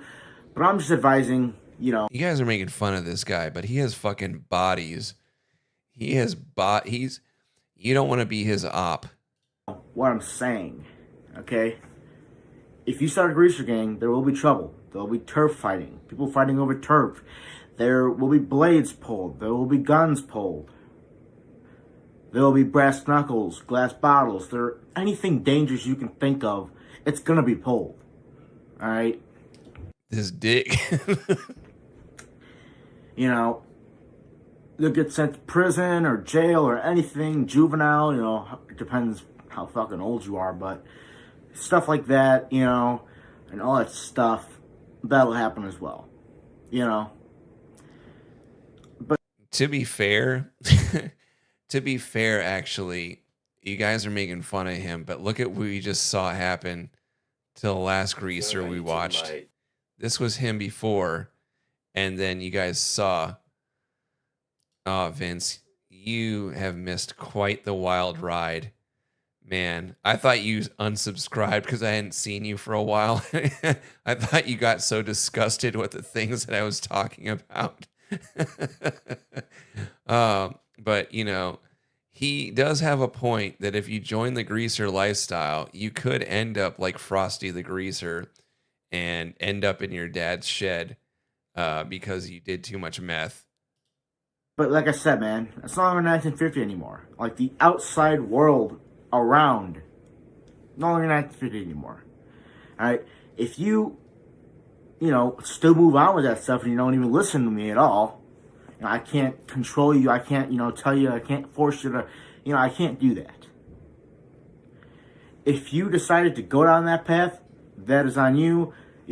I'm just, telling you from what I've known over the past and what I know currently. Alright? You're no longer going to get a smack over the head, You're going to get not only cops involved, you're going to get taken to prison, to juvenile, or jail, or whatever. You're not going to get taken to prison, your mom is going to pick you up, or this, and that. No. It's way different. Alright? So I would advise... I just found a video. Okay. So... This is, I remember I told you guys he was living in a fucking, this guy, I watched him spiral for months while he was living in this baseball field. He was living in a baseball dugout right here. And I wanted so much to find out where he was, but he would just be sitting in this baseball dugout. And then there was a little bit of a story arc where he was getting, finally the groundskeeper was catching on to him, and he'd have a fucking conflict with the guy that was mowing the lawn. And, God, dude.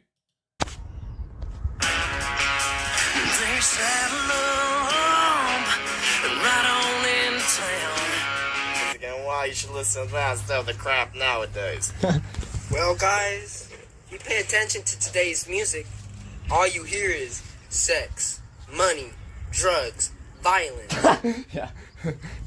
That's not good for your mind, man. If you pay attention to the hours, the countless hours it took to learn how to play an instrument, the countless hours it took, the messages that were in, let's say, rock and roll, man. That's He's literally just one of us saying the exact same things that we talk about. So no one make fun of him because this is all of us. amazing music, and people nowadays just don't appreciate that stuff anymore, man, Yeah, not as much, It really takes a genius and really takes a true taste, a good taste in music to really understand where music came from, man? So, in memory of Knuckles, I want to play one of his favorite songs about this cowboy at a bar, and he's just getting mad at some guy at the bar. They're having a problem. They're like, all right, let's not make a scene. Let's take it outside. So in memory of Knuckles, I wish we were still friends. Well, it was high noon in the mall saloons. You knew what was going down. They took it outside. Took it outside. Knuckles is like a cowboy greaser. Reach man to man. Stole control. You know they had to go when nobody. This is where this leads. So you guys fucking were giving him a hard time about his talking about fucking, you know, joining a greaser gang, and you guys were talking shit, and look where this goes. So you got anything to say now? You, for those of you who are thinking about it, to maybe not maybe do that. But if you want to and you want to not even listen to what I'm saying, go right ahead, be my guest, all that other stuff. Alright? Now, there's a difference between greaser clubs and greaser gangs. There are differences. Alright? Clubs are a little more different, you know. Clubs are for people, you know, who are into the same stuff. Well, somebody has to form a club to even begin with. You know, there has to be ground rules with a club. There has to be, you know, club names, you know, rules. There has to be different sort of things. It's different than a gang. So if you want to start a greaser club, that's perfectly fine. I'm part of a greaser club currently, the Double Downs. If you want to start a greaser club, that's perfectly fine. Nothing wrong with that. But I would advise you not to start a greaser gang because, you know, it's a lot more dangerous. But like I said, you know, if I'm not your dad, you know, if you want to fucking not listen and say, hey, you know, I don't really give a shit what you're saying, I'm still going to do it anyway. And go right ahead. Don't listen to me. Go right ahead. No, I can't control what you do. But yeah. Anyways, cats and chicks, for the person who commented that and DM'd me, I hope this may not be the best, but I'm just giving you what I know and what I learned from the past and from now. The Double Downs was him and his buddy. Oh, man. The Double Downs is him and his friend. On greaser gangs.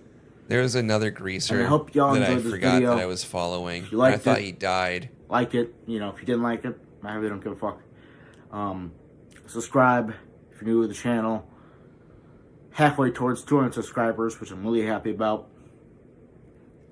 And he still, by the way, has more subscribers than I do. yeah.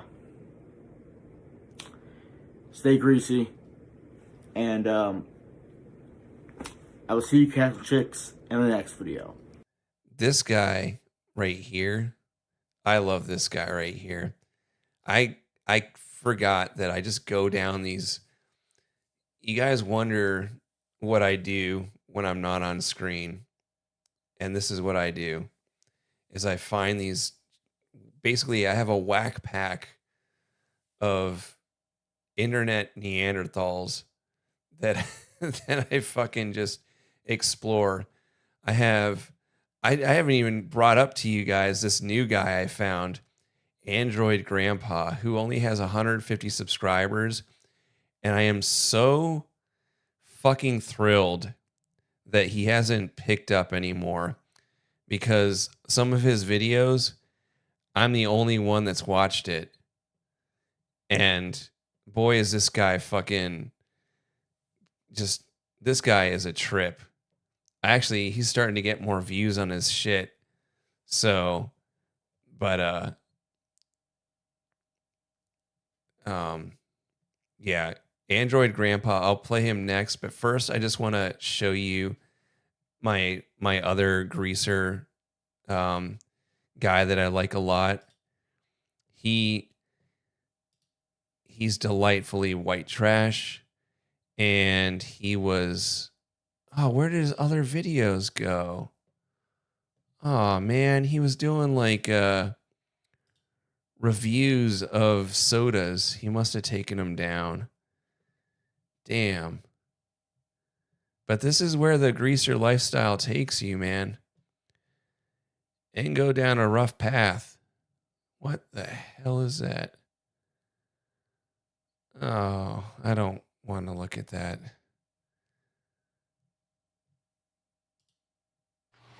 What up, guys? Rebel Greaser here again.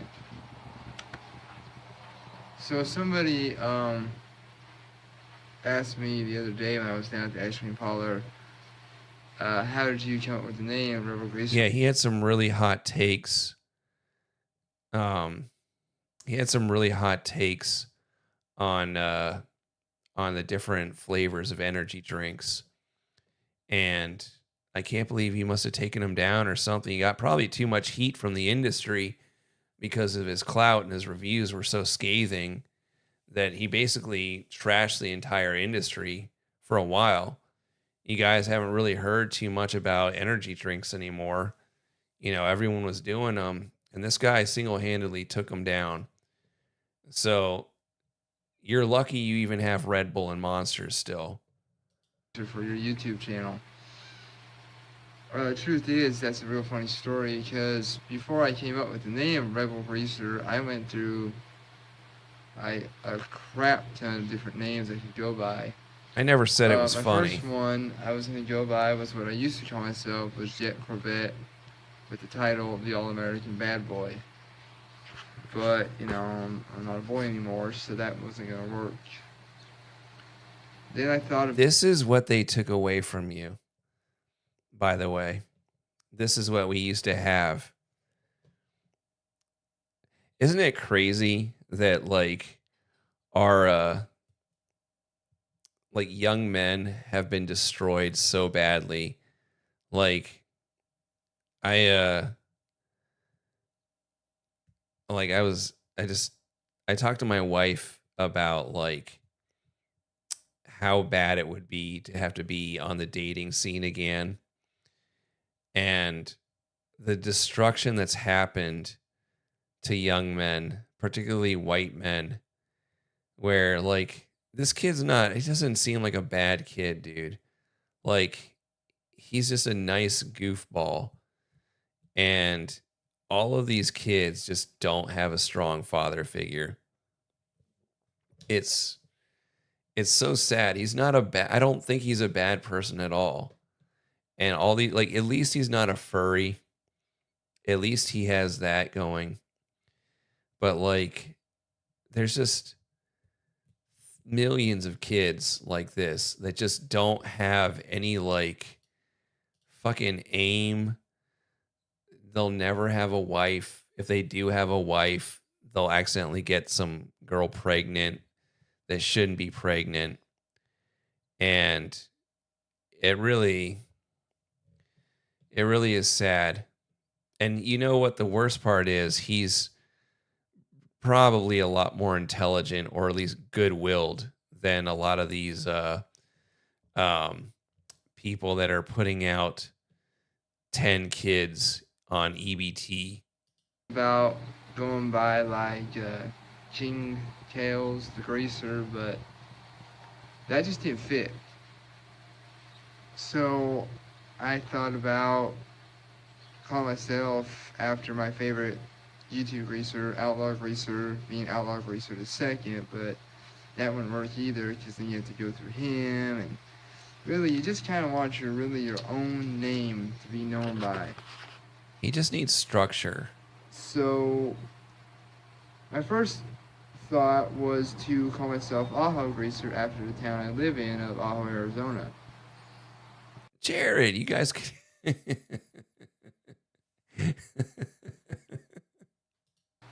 But it just didn't fit with what I wanted it to fit with. So then I tried to call myself, like, Desert Greaser, because I sort of live in the desert of Arizona. And that didn't work either, so I thought, okay.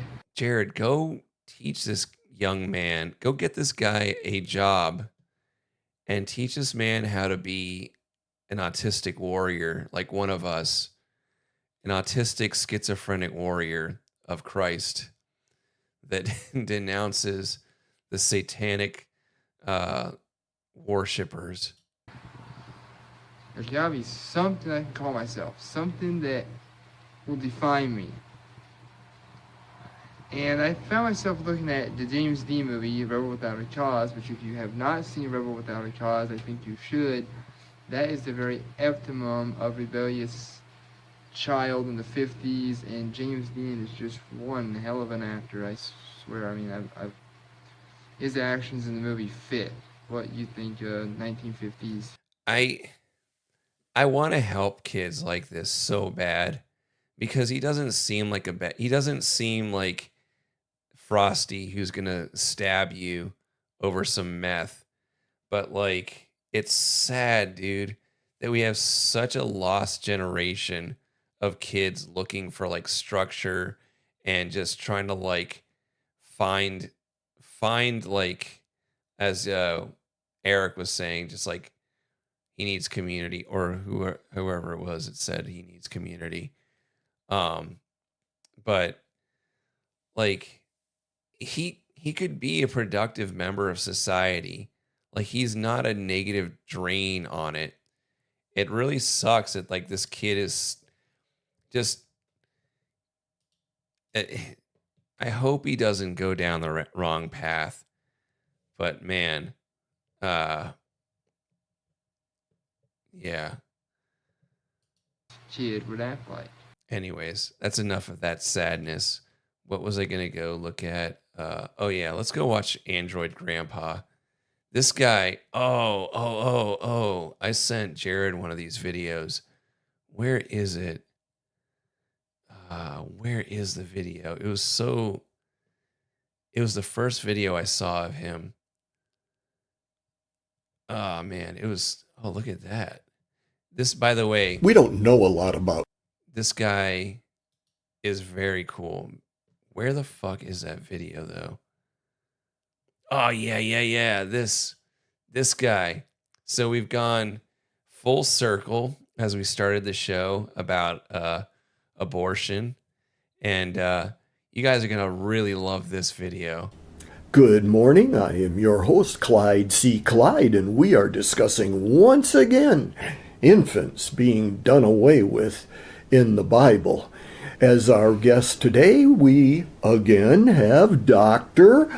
Claudia Klinkenhofer. Yes, God takes the little ones. Are you not entertained? Do I not bring you the best corners of the internet? How good is this? We're 20 seconds in. Thank me, actually. I want a thank you, Dylan, for bringing this into your life. Out of the bad environment, but it's just not what we do with. Look at this. We only have 5 views, and I'm pretty sure four of them are mine, and one of them are Jared's. Just so you know. Do you appreciate that this guy went through all of this, and you guys are so fucking lucky I brought this into your life. Do you have any fucking idea? This is such good production. Like, this is fucking good. This is the first thing I found of this guy. The fact that I don't want him to have more subscribers because I want this all to myself. Can you, this is fucking incredible. It's called The Theory of Relativity of Death, Part 2. Pro-choice. We think, better that the little one not be born. Well, actually, we be kind. We doing a good thing for that fetus. The difference, Dr. Klinkenhofer, is that you are not God. God knows. God knows what that child might contribute to society. God knows what blessing that child would be even to you. You don't know that. Everything works better when we don't assume to be God. Nicht wahr? Dr. Klinkenhofer?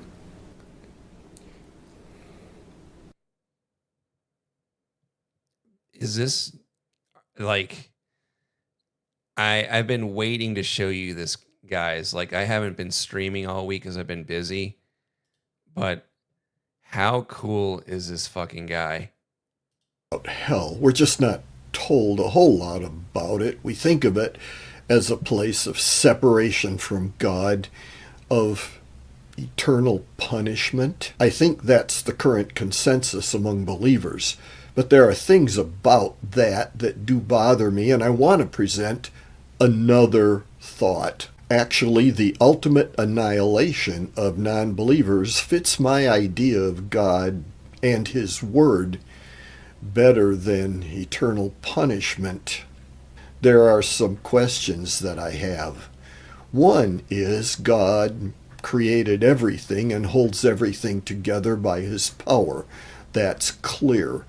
Therefore, if there's this hell where people go who reject Him, God is holding that together by His power. And saying that hell is separation from God just doesn't fit. It can't be separation, because if He weren't there, it wouldn't exist. So He can't be unaware of it. And if He is for eternity aware of people that He created suffering in a place that He's created for them, that awareness would cause Him eternal sadness. Granted, I only have my little mind, not the mind of God. He gives me strong Stefan Molyneux vibes. Does anyone else get that? Just saying that that scenario doesn't fit together in my little mind. God is just, righteous, and not desirous that any should perish. Then the deconstructionist asks me, how is it that this God, who's loving and supposedly doesn't desire that any should perish, how is it that this God makes this place for this large percentage of His creation and puts them there? Yeah, I respond with something about God's character and that He's not consistent with evil, which equates to disobedience. But ultimately, I don't have a good answer for that. A third thing, Jesus rose from the dead. Jesus conquered sin and death by His resurrection. We're told that in the Bible, and we're told that in that way. Sin and death are often presented as synonymous, and I'm thinking, what if that is not figurative? What? Dude. Are you fucking kidding me, Jared? You're out here reading all these fucking books. First, you don't know Come Town, and now you don't know who fucking Stefan Molyneux is? If it is literal, that sin equates to death, and death equates to death, not being, not existing.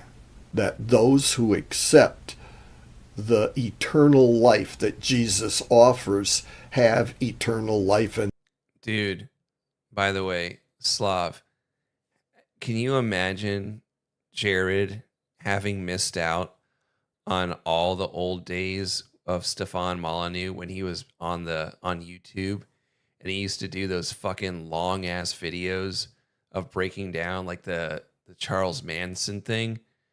Dude, those were the fucking days. That's like, you know how we're fucking like we all got to experience this video again for the first time together. Like, imagine that just like times infinity of what the old days of Stefan Molyneux were.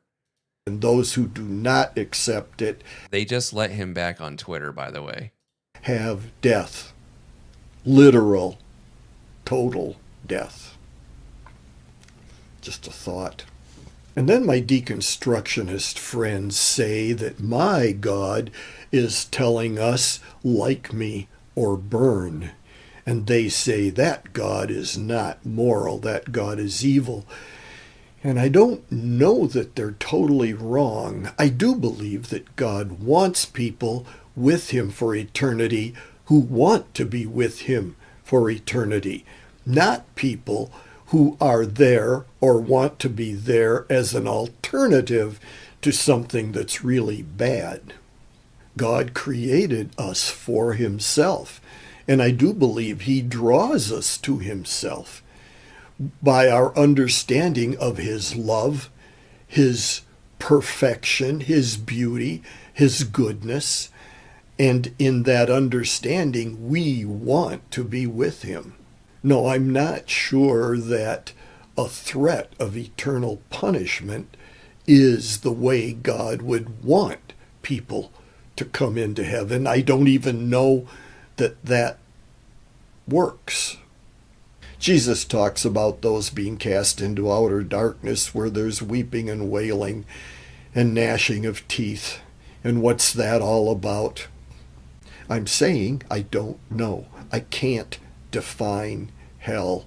I can't define what happens after this physical death to someone who does not accept the eternal life offered by Jesus. I'm also saying it's not an issue I need to struggle with. These are my thoughts today.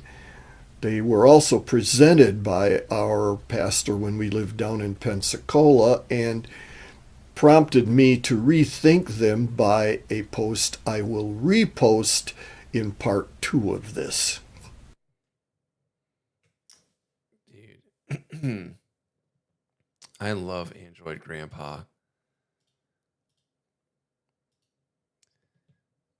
Oh, that's what I'm not going to do it tonight, but this was a video of a guy that I wanted Danny to try to interview because he wanted a guy that was talk about socialism, and it's probably the only socialist that I ever had any respect for. Let's see if this only has 2 views, but it's 2 women talking. I don't know if I really want that. Dude. AI values itself above humans, slavery, God, and Satan. I wonder, what's a low view count one? Truth, what it is. That's 3. Is good evil? Is God evil? Silent. Huh. Okay.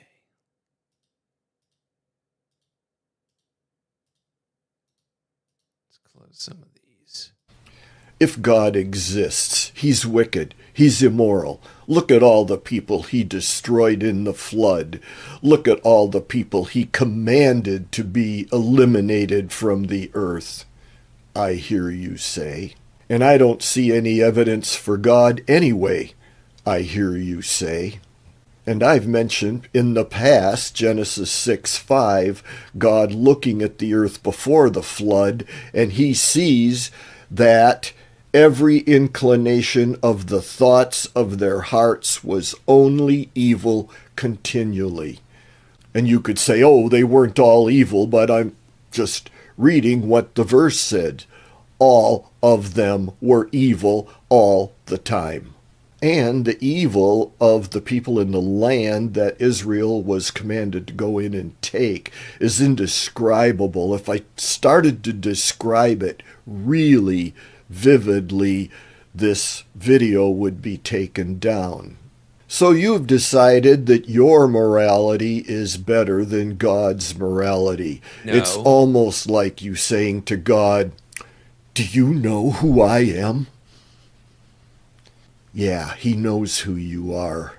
And the verse I just read this morning, Proverbs 17:15, one who justifies the wicked and one who condemns the righteous are both alike an abomination to the Lord. So you condemn him, God, you justify or take the side of the wicked that he has chosen to eliminate, and then you wonder why he isn't talking to you. You've insulted him. You've insulted your Creator with unbelievable arrogance, and then when he doesn't talk to you, you throw up your hands and say, oh, he's not there. That may sound harsh, but I'm just describing the elephant in the room. Oh, this one's kind of interesting. I think I started to watch this. In the ancient Jewish culture, the Uh-oh, here we go. existence of the spirit world was like common knowledge, a given. And throughout the Bible, the spirit world is treated as though, duh, everybody knows that. When someone dies, and the modern translations translate that as they breathed their last, or they expired, or they simply died. Typically, the King James translators say they gave up the ghost. That was their thought. But as I discuss the spirit world with my atheist and deconstructionist friends in this postmodern culture, I find that many people absolutely deny the existence of a spirit world. There are many people who believe that it is only what we can sense, what we can touch, what we can understand through science that is real. And I'm going to say that is absolutely backwards. What's real is the spirit world, in that the spirit world pre-existed this, and the spirit world will be there when this and everything we see and touch is gone. The belief and understanding of a spirit world is critical. I think God lets us see things like superposition and quantum entanglement just to show us that there does exist truth outside of human reasoning. We get right down to the basics where we start. We start with the spirit world. In the beginning, God created the heavens and the earth. We are body and spirit. My purpose here is to suggest that life is defined by the spirit rather than the body. That is, the body is truly dead only when the spirit no longer resides in the body. We each have a body that is uniquely us. We also have a spirit that is uniquely us. I've discussed the existence of the spirit world or spirit dimension previously, and we'll add that discussion at the end of this post. But for now, I will assume the existence of a spirit dimension. Study of the spirit is outside the scientific method. Our spirit is invisible to us, and we can't access it or touch it as a separate entity. We have no tools in science to determine how it was made, or from what materials, or where it goes when it leaves the body, or what it needs to survive, or how long it survives. And because we can't study it specifically, the skeptic chooses to deny it. What I'd like to know is, where did you get the confidence from to make a thing with such... Ignorance. Sheer ignorance. You know, there's no confidence to equal it. But we have evidence of its existence, that it is a dynamic consciousness, uniquely and individually us, and that it continues to live with our identity after our body has clinically died. This evidence rests in out-of-body experiences, OBEs, during near-death experiences, NDEs, wherein an individual's unique consciousness, which I will call spirit, leaves that person's body at the time of clinical bodily death and may float through walls, sometimes great distances, observing details while itself unobserved, significantly removed from its inanimate body. The key fact in this narrative is 2 places at the same time, verified by investigation. A body lying on a bed somewhere, while a consciousness of that very person observes events in a totally different location.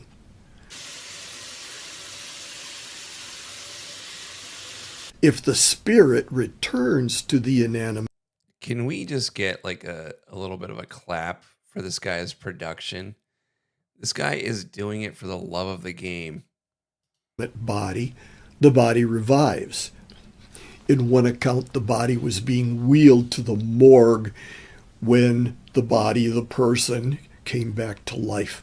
I would love to have seen the response of whoever was pushing the cart. Just a reminder, you can find a lot of accounts of out-of-body experiences with near-death experiences with references in this book by Gary Habermas and J.P. Moreland. As I said, I'll attach more evidence of the spirit dimension to the end of this video, but my purpose here is to suggest that this spirit is the true definition of life. When a person's spirit leaves that person's body, the person is clinically dead.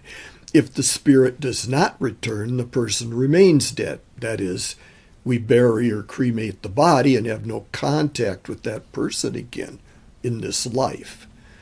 If the spirit returns to the body, the person returns to life in this physical world. That appears to be true from the evidence. What we cannot verify is whether the spirit always leaves the body at clinical death. It's my admitted, unverifiable assumption that the spirit always does leave the body and continues vital for an indeterminate time upon permanent death of the body.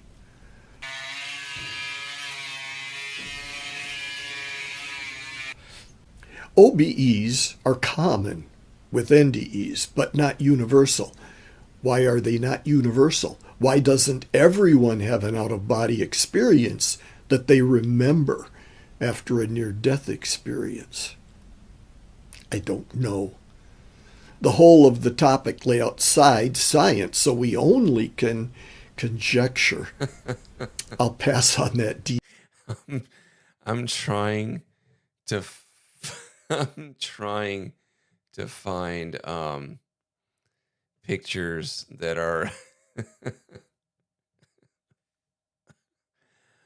I'm trying to find pictures of Vor that won't get me banned. Detail at this time. But spirit defines life. For that defense, I will refer to the Bible. Yes, atheists and deconstruction. There we go. There we go. The Wolf and the Seven College Kids, a Vor fairy tale for adults. The Wolf. That's I combine furries with Vor. There you go. Feel free to tune out for the rest of the post. First, Genesis 2:7. God formed man, then breathed into his nostrils the breath of life, and the man became a living person. Note that man had been created physically complete. God, I wish I could show you guys what I'm looking at. Complete, but was not a living person until God gave him the breath of life. I'm not the first person to have considered that breath of life to be man's spirit. I see no reference of God breathing the breath of life into any of the animals. In that regard, I believe that life in men and women, boys and girls, is totally different from what is determined to be life among the plants and animals.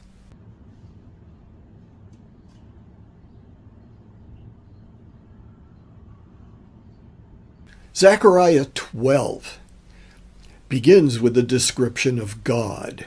It reads, "The Lord, who stretches out the heavens, lays the foundation of the earth, and forms the spirit of a person within him, declares," yada, yada, yada. Look at it. Do you see it as... Dude, you know who this guy reminds me of? He reminds me of Jesse Ventura. I see it. A couple similar verses are in 2 Kings 5:26 and Psalms 146, 3 and 4. And I won't go into those. I'll leave that to you. But in the New Testament, when Jesus raised Jairus' daughter, Matthew and Mark simply say the girl was raised.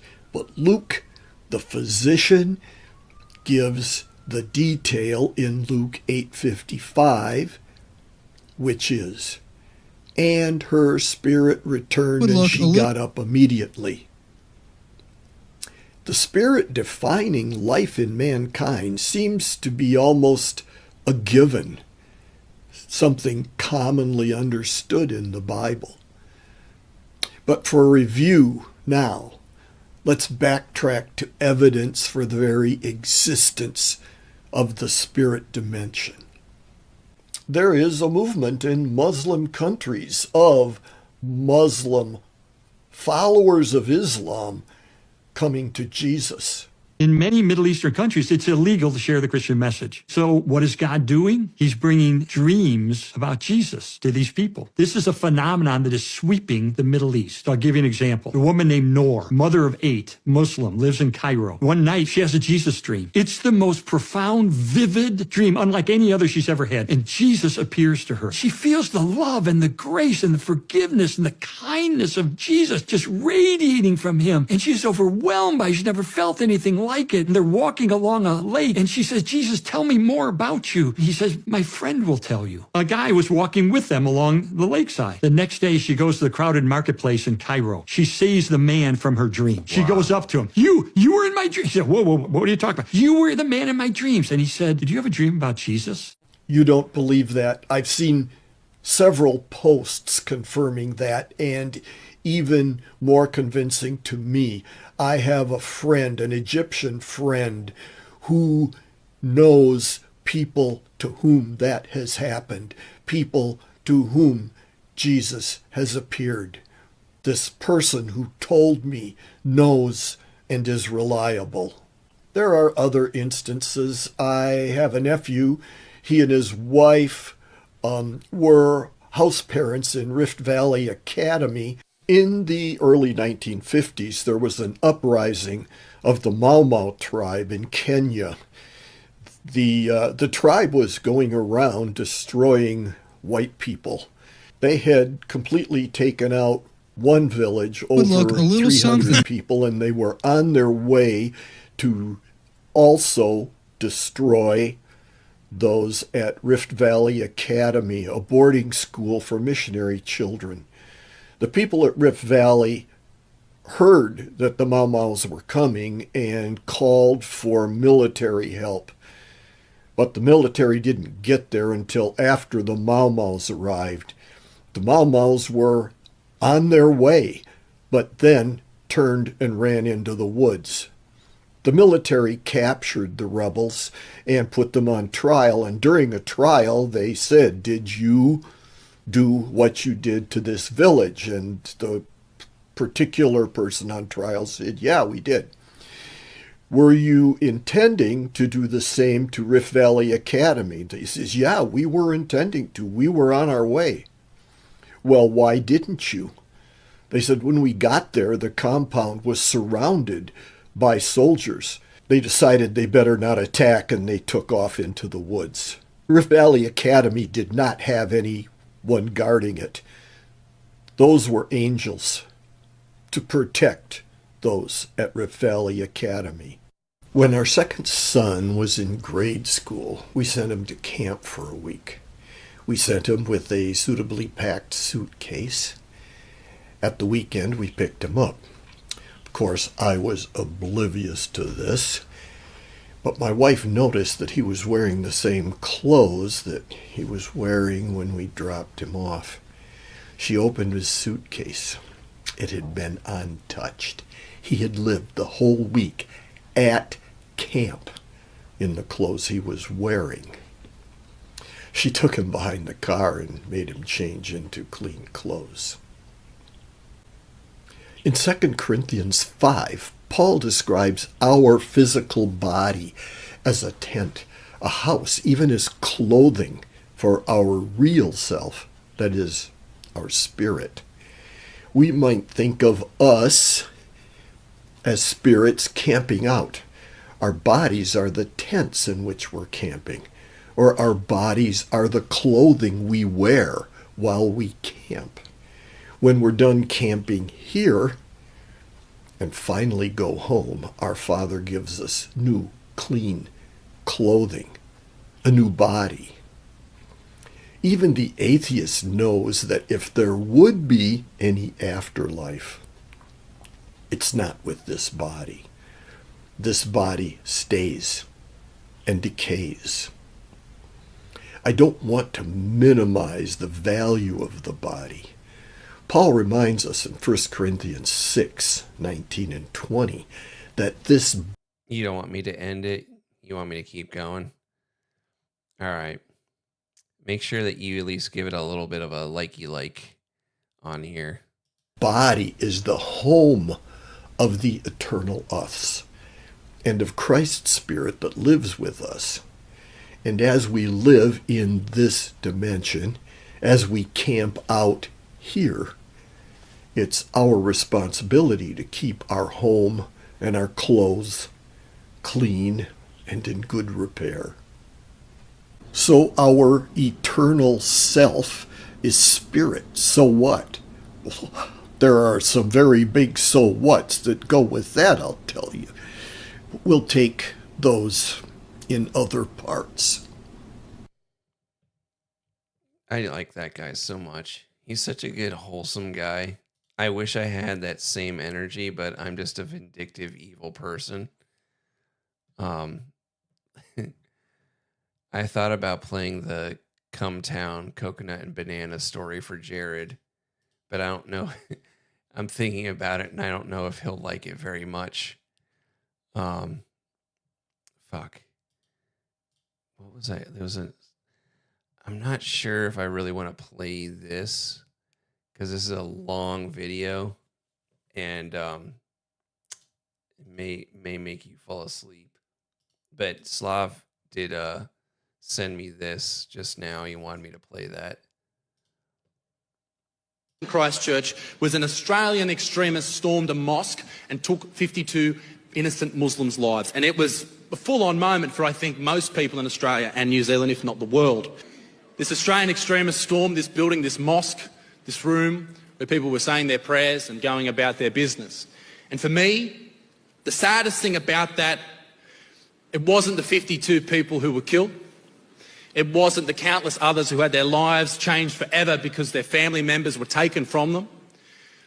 It was the hundreds of people that night who couldn't make it home from nightclubs in Christchurch because all the cabbies were dead.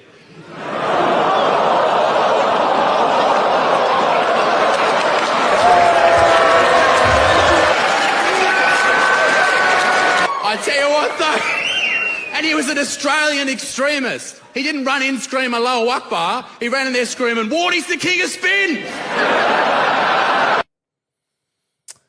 I think I heard about this guy getting in quite a bit of trouble. And do you know that I made a video one time on here on YouTube, and I took video from the Christ massacre. And do you know how quickly that shit will get caught by the AI? This was like a year and a half ago. I tried to make a video, and I had to do so much distortion to the video. It's fucking crazy. Like, it'll immediately pick up if you try to play any part of the Christtown Shoogie Dukes. Fuck, what was I gonna play? I could play this, but I'm in a happy mood, and I don't know if I really want to like go down the route of like educational shit. Let me see if there's something funny.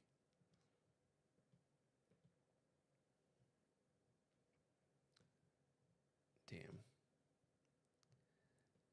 I was thinking about playing fucking some Come Town. You want me to play it? All right. Oh, you want me to play the Christchurch video? They have AI revisions where it's the Skyrim mods.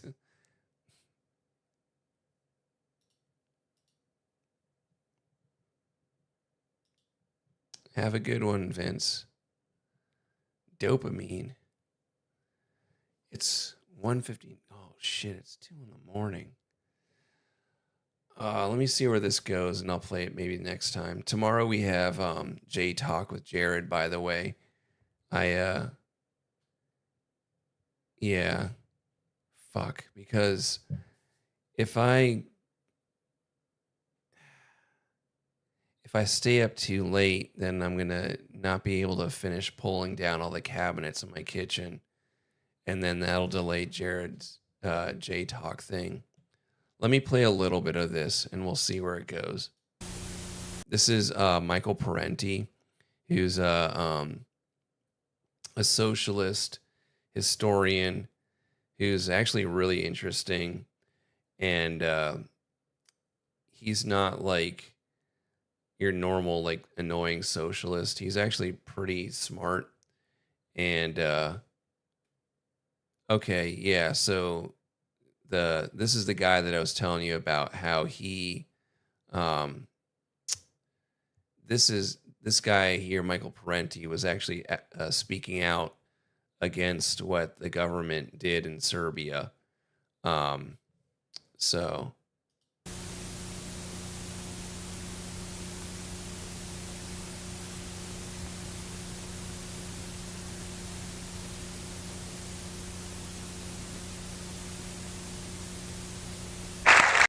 he's from Yugoslavia, by the way.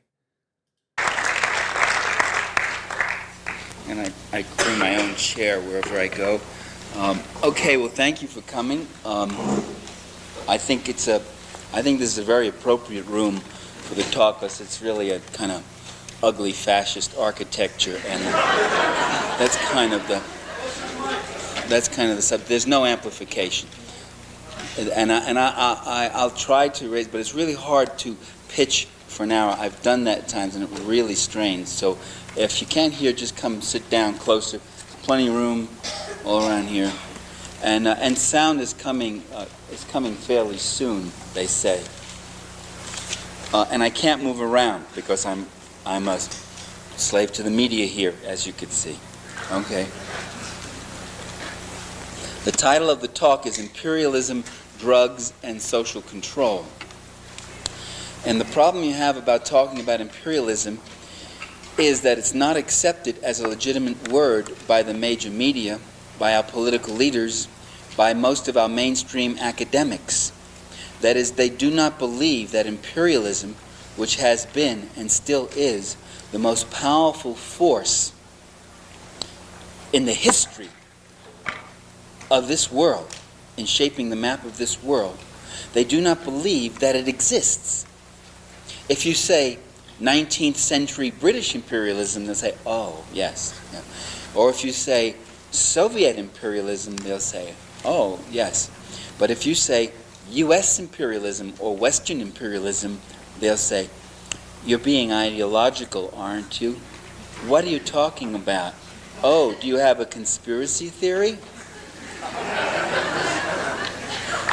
Which reminds me, there's something I want to add to this lecture, but I forgot to. Just wait a second, since we're waiting for the sound.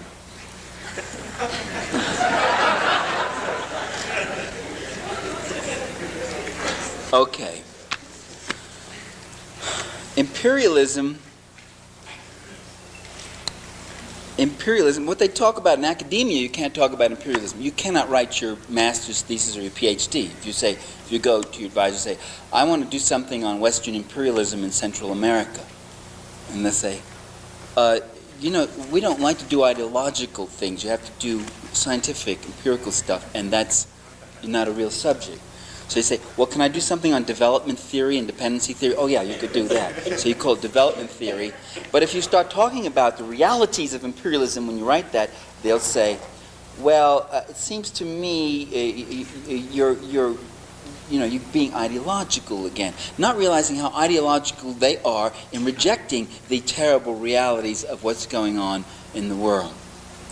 Imperialism is when the ruling elites, the dominant interests of one country, control the land, the labor, the resources, the technology, the markets, and the wealth, the financial structure of another country, to the detriment of the ordinary people in the other country, and often to great cost to the people in the metropolitan country, in the imperialist country too. In other words, we aren't the benefits of U.S. imperialism in Central America. We help pay a lot of the overhead costs. We pay high taxes so they can have their global military machine to keep control of everything. See the media, they start clicking when you gesture. That's when they hear. Go ahead, take the picture. Right? Is that right? I was talking for 10 minutes, the guy didn't do anything. But the minute I started listening, I'm going to click, click, click. Besides which, you're blocking Senator Garland's view, and that's really okay. Right. We pay, in terms of the high taxes, to pay for that global military machine which controls, which is set up. You know, it really costs a lot of money to have 14 now, 14 aircraft carrier units. I mean, you don't get just an aircraft carrier. When you send out an aircraft carrier, you have to have destroyers and cruisers and all sorts of surveillance planes and protect it. It's a whole force. 14 aircraft carrier forces. 300 major military bases all around the world. We pay that. We pay that. When you're worried about scholarships or you're not getting it, or high taxes or this, that, you got to understand that's where that money's going. And you're paying. You pay palpably. A lot of you I know have already worked and earned your first paycheck. Do you remember that sensation when you got that first paycheck and you looked at it and you said, there must be some mistake? And you said, no, there's no mistake. Here's the rest over here. We took off for this, for that. We took off for the cruise missiles, for the new tactical air-to-surface missiles. We took off for the B-1 bomber and the B-2 bomber and all that. Well, we called it federal taxes, though. Well, that's what you're paying for, and that's coming palpably right out of the lives of our people. When we don't have money for roads, and we don't have money for hospitals, when we have to cut rehabilitation clinics for drug addicts, and we don't have the money for it, we don't have money for textbooks in schools in some parts of this country, it's because that money is going to pay for the overhead costs of imperialism, to protect and maintain a U.S. force throughout the world, to protect that class that George Bush belongs to protect his friends of that class. And to protect that class, you have to protect that system that serves that class. And to protect that system, you have to protect that military, that global military establishment that protects that system. We also pay in terms of the export of our jobs. Our jobs go to Central America, Asia, Africa. And General Motors closes down plants and eliminates jobs. What GM doesn't tell you is that when they close plants down here, they're opening plants in Indonesia and Brazil and South Korea and those places. For 15 years I've been hearing about General Motors closing plants, General Motors taking a beating, General Motors laying off workers, General Motors. That's it. What you don't know, yet last month the Fortune 500 came out, and the biggest, richest industrial corporation in America is what? General Motors. General Motors is the biggest. And General Motors now says, we're not an American corporation. We're international. We don't belong to any one country. Of course they don't want to belong to any one country. They want to be above the laws of all countries. They're up there.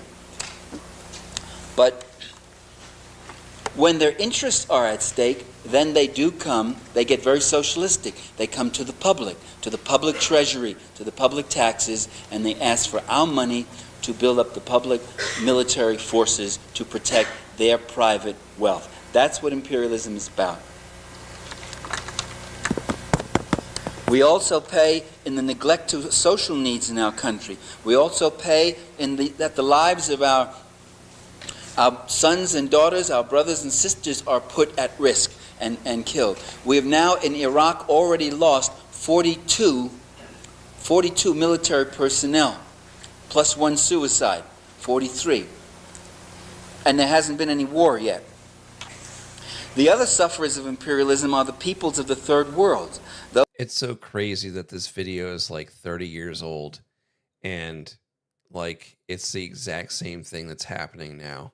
Those who must work at subsistence wages when they're lucky enough to get a job, who suffer terrible neglected social needs. There are parts of Central America where whole chunks of the population have absolutely no access to a single hospital or health clinic or anything of the sort.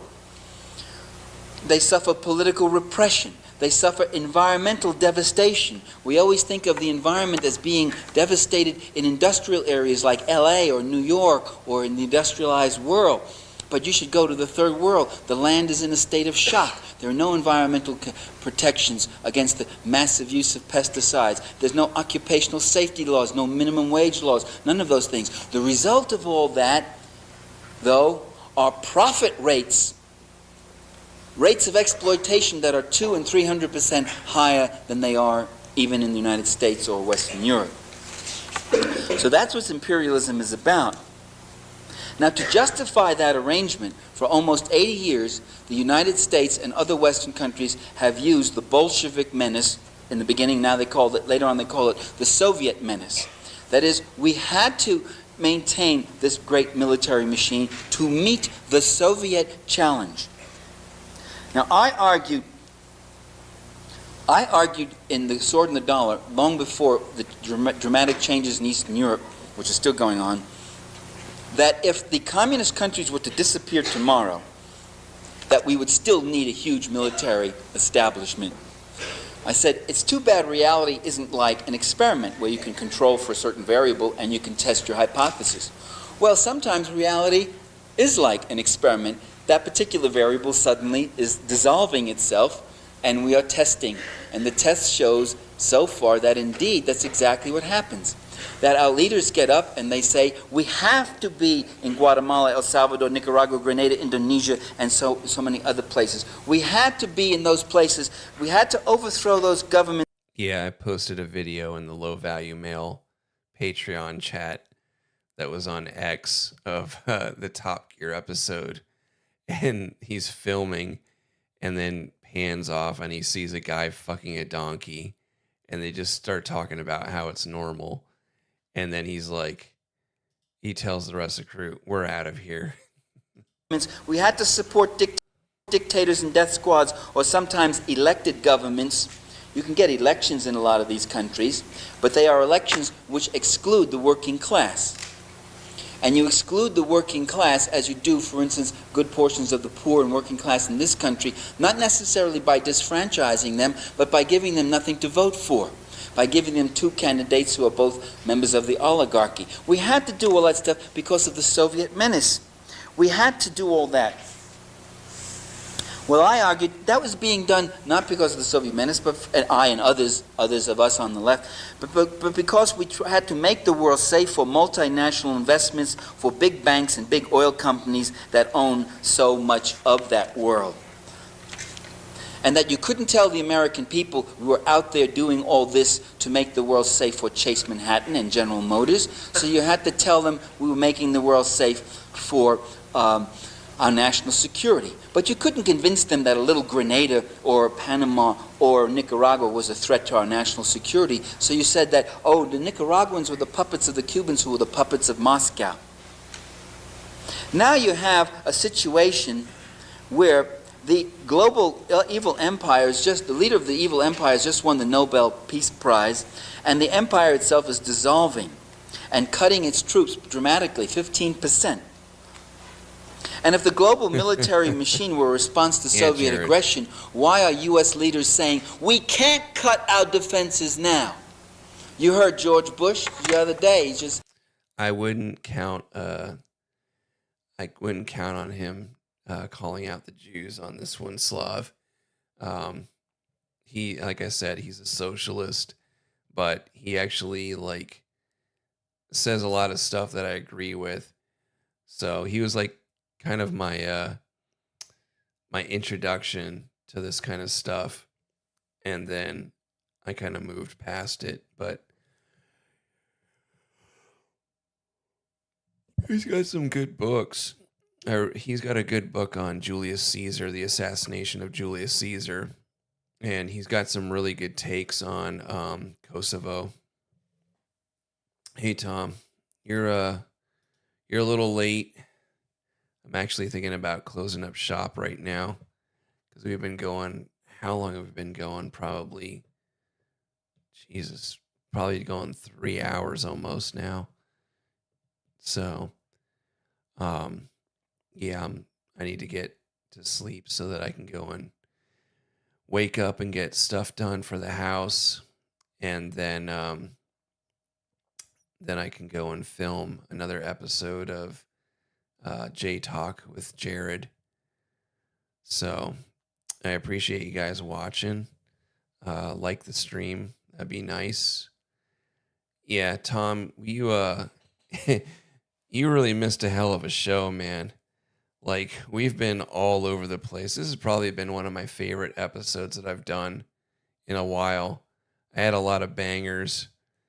I think maybe it's good that I took a little week off and kind of like recouped a few more of my my little guys I keep in the pocket of weirdos, because we traveled all over the universe today.